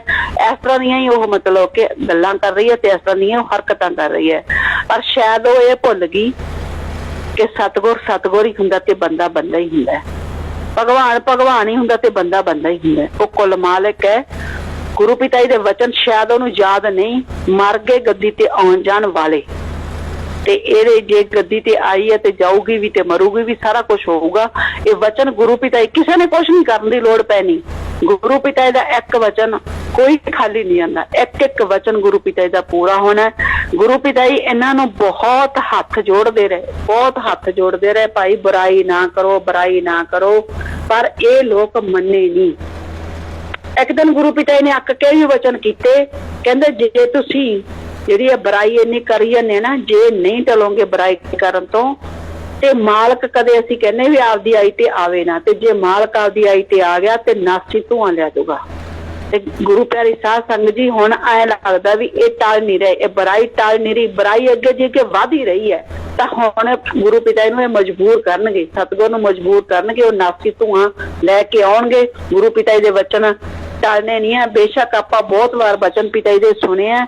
ਪਿਤਾ ਜੀ ਇਹਨਾਂ ਨੂੰ ਹੱਥ ਜੋੜ ਕੇ ਬੇਨਤੀਆਂ ਕਰਦੇ ਰਹੇ। ਇੱਕ ਵਾਰੀ ਪਿਤਾ ਜੀ ਨੇ ਵਚਨ ਕੀਤੇ, ਕਹਿੰਦੇ बेटा हम तो हाथ जोड़ कर प्रार्थना करते हैं, हाथ जोड़ कर कहते हमारी तो हाथ जोड़कर प्रार्थना है और कोई दोष नहीं कहते जमारे आप पे, पर मालिक की औलाद है इसलिए हाथ जोड़कर विनती करते हैं, मत करो बुरे कर्म, मत करो बुरे कर्म। ये कलयुग है, बुरे कर्म करोगे तो तिल तिल करके मरोगे, तिल तिल करके मरोगे। सारी चतुराइयां, सारी चतुर चलाकियां, सारी कहते शातराना चालें धरी धराई रह जाएंगी। ऐसा भोगने लगोगे सुखों को तरस जाओगे। हंसने तो पिता कहते क्या, हंसते तो क्या है, आपसे रोया नहीं जाएगा। जब कर्मों की मार पड़ेगी, मत करो बुरे कर्म, मत करो ऐसे कर्म। हम तो हाथ जोड़कर प्रार्थना कर रहे हैं, हमारी प्रार्थना को स्वीकार करो। छोड़ दो चालबाजियां, क्यों मन की चालबाजियों में अड़े हो। अगर हमारा हाथ जोड़ने का भी आप पर कोई असर नहीं तो फिर भी हमें कोई दुख नहीं, पर मालिक से दुआ करेंगे कि मालिक तू अपने बच्चों को संभाल, नेक बुद्धि दे, सद्बुद्धि दे। ਤਾਂ ਗੁਰੂ ਪਿਆਰੀ ਸਾਧ ਸੰਗਤ जी नाल गुरु पिता ने एक होर वचन करे ਜਦੋਂ कि जो किसी का बुरा कर्म करता है जो उसे रोकता है, कि मान लो कोई बुरा कर्म करता है जो उसे रोकता है कहते शाबाश मालिक उसे खुशियां बख्शता है। तो हमने तो बुराई को रोकना है, हमारी टीम का मकसद है बुरे काम जो कर रहे हैं उनको रोकना है। क्योंकि गुरु पिता ही के वचन, अगर कोई बुराई कर रहा है और उसको कोई रोका है तो उसको शाबाशी दिए वचनों में गुरु पिता ने एक बार। और बुराई करने वाले को आपने सुन ही लिया कि क्या क्या वचन है, कैसे हाथ जोड़ जोड़ के पिता जी मिन्नता करते रहे इनकी। और यूपी वाला बाबा सारे ने देखा ही है कि किवें चुप करके माफी दिंदा रहा। गुरु पिता जी ने इन्हां नूं 2 साल पिछले 2-3 सालों तो गुरु पिता जी ने तो इन्हां नूं माफी दित्ती ही नहीं, कहा ही नहीं भी तुहानूं माफ है।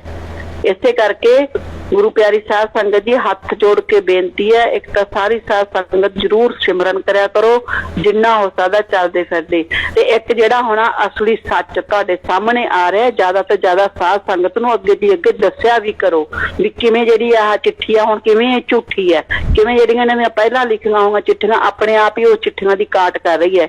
जे अज गुरु माता जी दा इह अपमान कर रही है औरत, तां जिहड़ा शब्द तुहानूं सुनाया ना ਤੇ ਇਹ ਸ਼ਬਦ ਸੁਣਾ ਕੇ ਦੱਸੋ ਸੰਗਤ ਨੂੰ, ਵੱਧ ਤੋਂ ਵੱਧ ਦੱਸੋ ਕਿ ਕਿਵੇਂ ਸਾਡੇ ਸਤਿਗੁਰ ਜੀ ਆਪਣੀ ਗੁਰੂ ਮਾਂ ਦਾ ਸਤਿਕਾਰ ਕਰਦੇ ਸੀ। ਤਾਂ ਗੁਰੂ ਪਿਆਰੀ ਸਾਧ ਸੰਗਤ ਜੀ ਆਪਣਾ ਤਾਂ ਜਿਹੜਾ ਪ੍ਰੇਮ ਦਾ ਮਾਰਗ ਹੈ, ਗੁਰੂ ਪਿਤਾ ਜੀ ਹਮੇਸ਼ਾ ਕਹਿੰਦੇ ਰਹੇ ਕਿ ਬੇਟਾ ਆਪਾਂ ਪ੍ਰੇਮ ਦਾ ਮਾਰਗ ਰੱਖਣਾ ਹੈ ਤੇ ਪ੍ਰੇਮ ਦੇ ਮਾਰਗ ਤੇ ਚੱਲਦੇ ਹੋਈ ਅਸੀਂ ਆਪਣੇ ਗੁਰੂ ਨੂੰ ਪਾਉਣਾ। ਤੇ ਜਦ ਤੱਕ ਸਾਨੂੰ ਸਾਡਾ ਗੁਰੂ ਪ੍ਰਾਪਤ ਨਹੀਂ ਹੋ ਜਾਂਦਾ, ਜਦ ਤੱਕ ਸਾਨੂੰ ਸਾਡੇ ਗੁਰੂ ਮਿਲ ਨਹੀਂ ਜਾਂਦਾ, ਅਸੀਂ ਆਪਣੇ ਗੁਰੂ ਪਿਤਾ ਦੇ ਦਰਸ਼ਨ ਨਹੀਂ ਕਰ ਲੈਂਦੇ।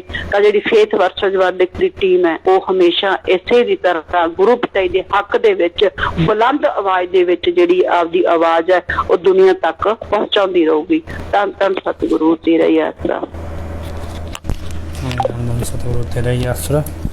तो प्रार्थना करते हैं हजूर पिताजी के चरणों में कि ये जो जन्मदिन है हजूर पिताजी का, तो इस जन्मदिन पे हजूर पिताजी सब पे कृपा करें और सारी साथ संगत को माफ़ करके साथ संगत के बीच में वापस आएँ और रहमत करें। कोई ना कोई जरिया किसी भी तरह भी बनाएं तो वो बनाएं और सच्चाई सामने आए। तो इस प्रार्थना के साथ हम सबने हजूर पिताजी के चरणों में नारा लगाना है, धन धन सतगुरु तेरा ही आसरा, धन धन सतगुरु तेरा ही आसरा। आखिरी में अरदास बोलेंगे, धन धन सतगुरु तेरा ही आसरा। हे मालिक तुझे लाज है, अब बहुत हो गया, तू दया में रहमत कर, तेरे प्यार मोहब्बत की राह में हमें कोई दुख तकलीफ़ ना आए, तो ऐसी रहमत बख्श, वह सबको सुमति दे, किस तरह से देनी है यह तो सब जानता है, जिसको जैसे देनी है वैसे दे, वो तेरी मर्जी। धन धन सतगुरु तेरा ही आसरा। कल नाम चर्चा रहेगी हमारी 15 अगस्त की, तो नाम चर्चा दिन में रखेंगे रात की बजाय, क्योंकि जन्मदिन का भंडारा रहता था पहले, तो दिन में रखेंगे 11-12 बजे के आसपास। जो भी आपको समय सूटेबल लगता है आप कमेंट्स में लिख दें, तो जो भी सूटेबल समय रहेगा 10 बजे, 11 बजे, 12 बजे, उस हिसाब से हम नाम चर्चा रख लेंगे। सुबह 9 बजे कहेंगे तो सुबह 9 बजे रख सकते हैं, और दिन में रखेंगे नाम चर्चा, शाम को नहीं रखेंगे। तो लाइव और उसमें आपको बताएंगे जो जो साथ संगत को हजूर पिताजी दर्शन देके बता रहे हैं, जो हम तक बातें पहुंच रही हैं वो हम आपको भी ज़रूर बताएंगे। तो तब तक इजाज़त दीजिए। धन धन सतगुरु तेरा ही आसरा, धन धन सतगुरु तेरा ही आसरा।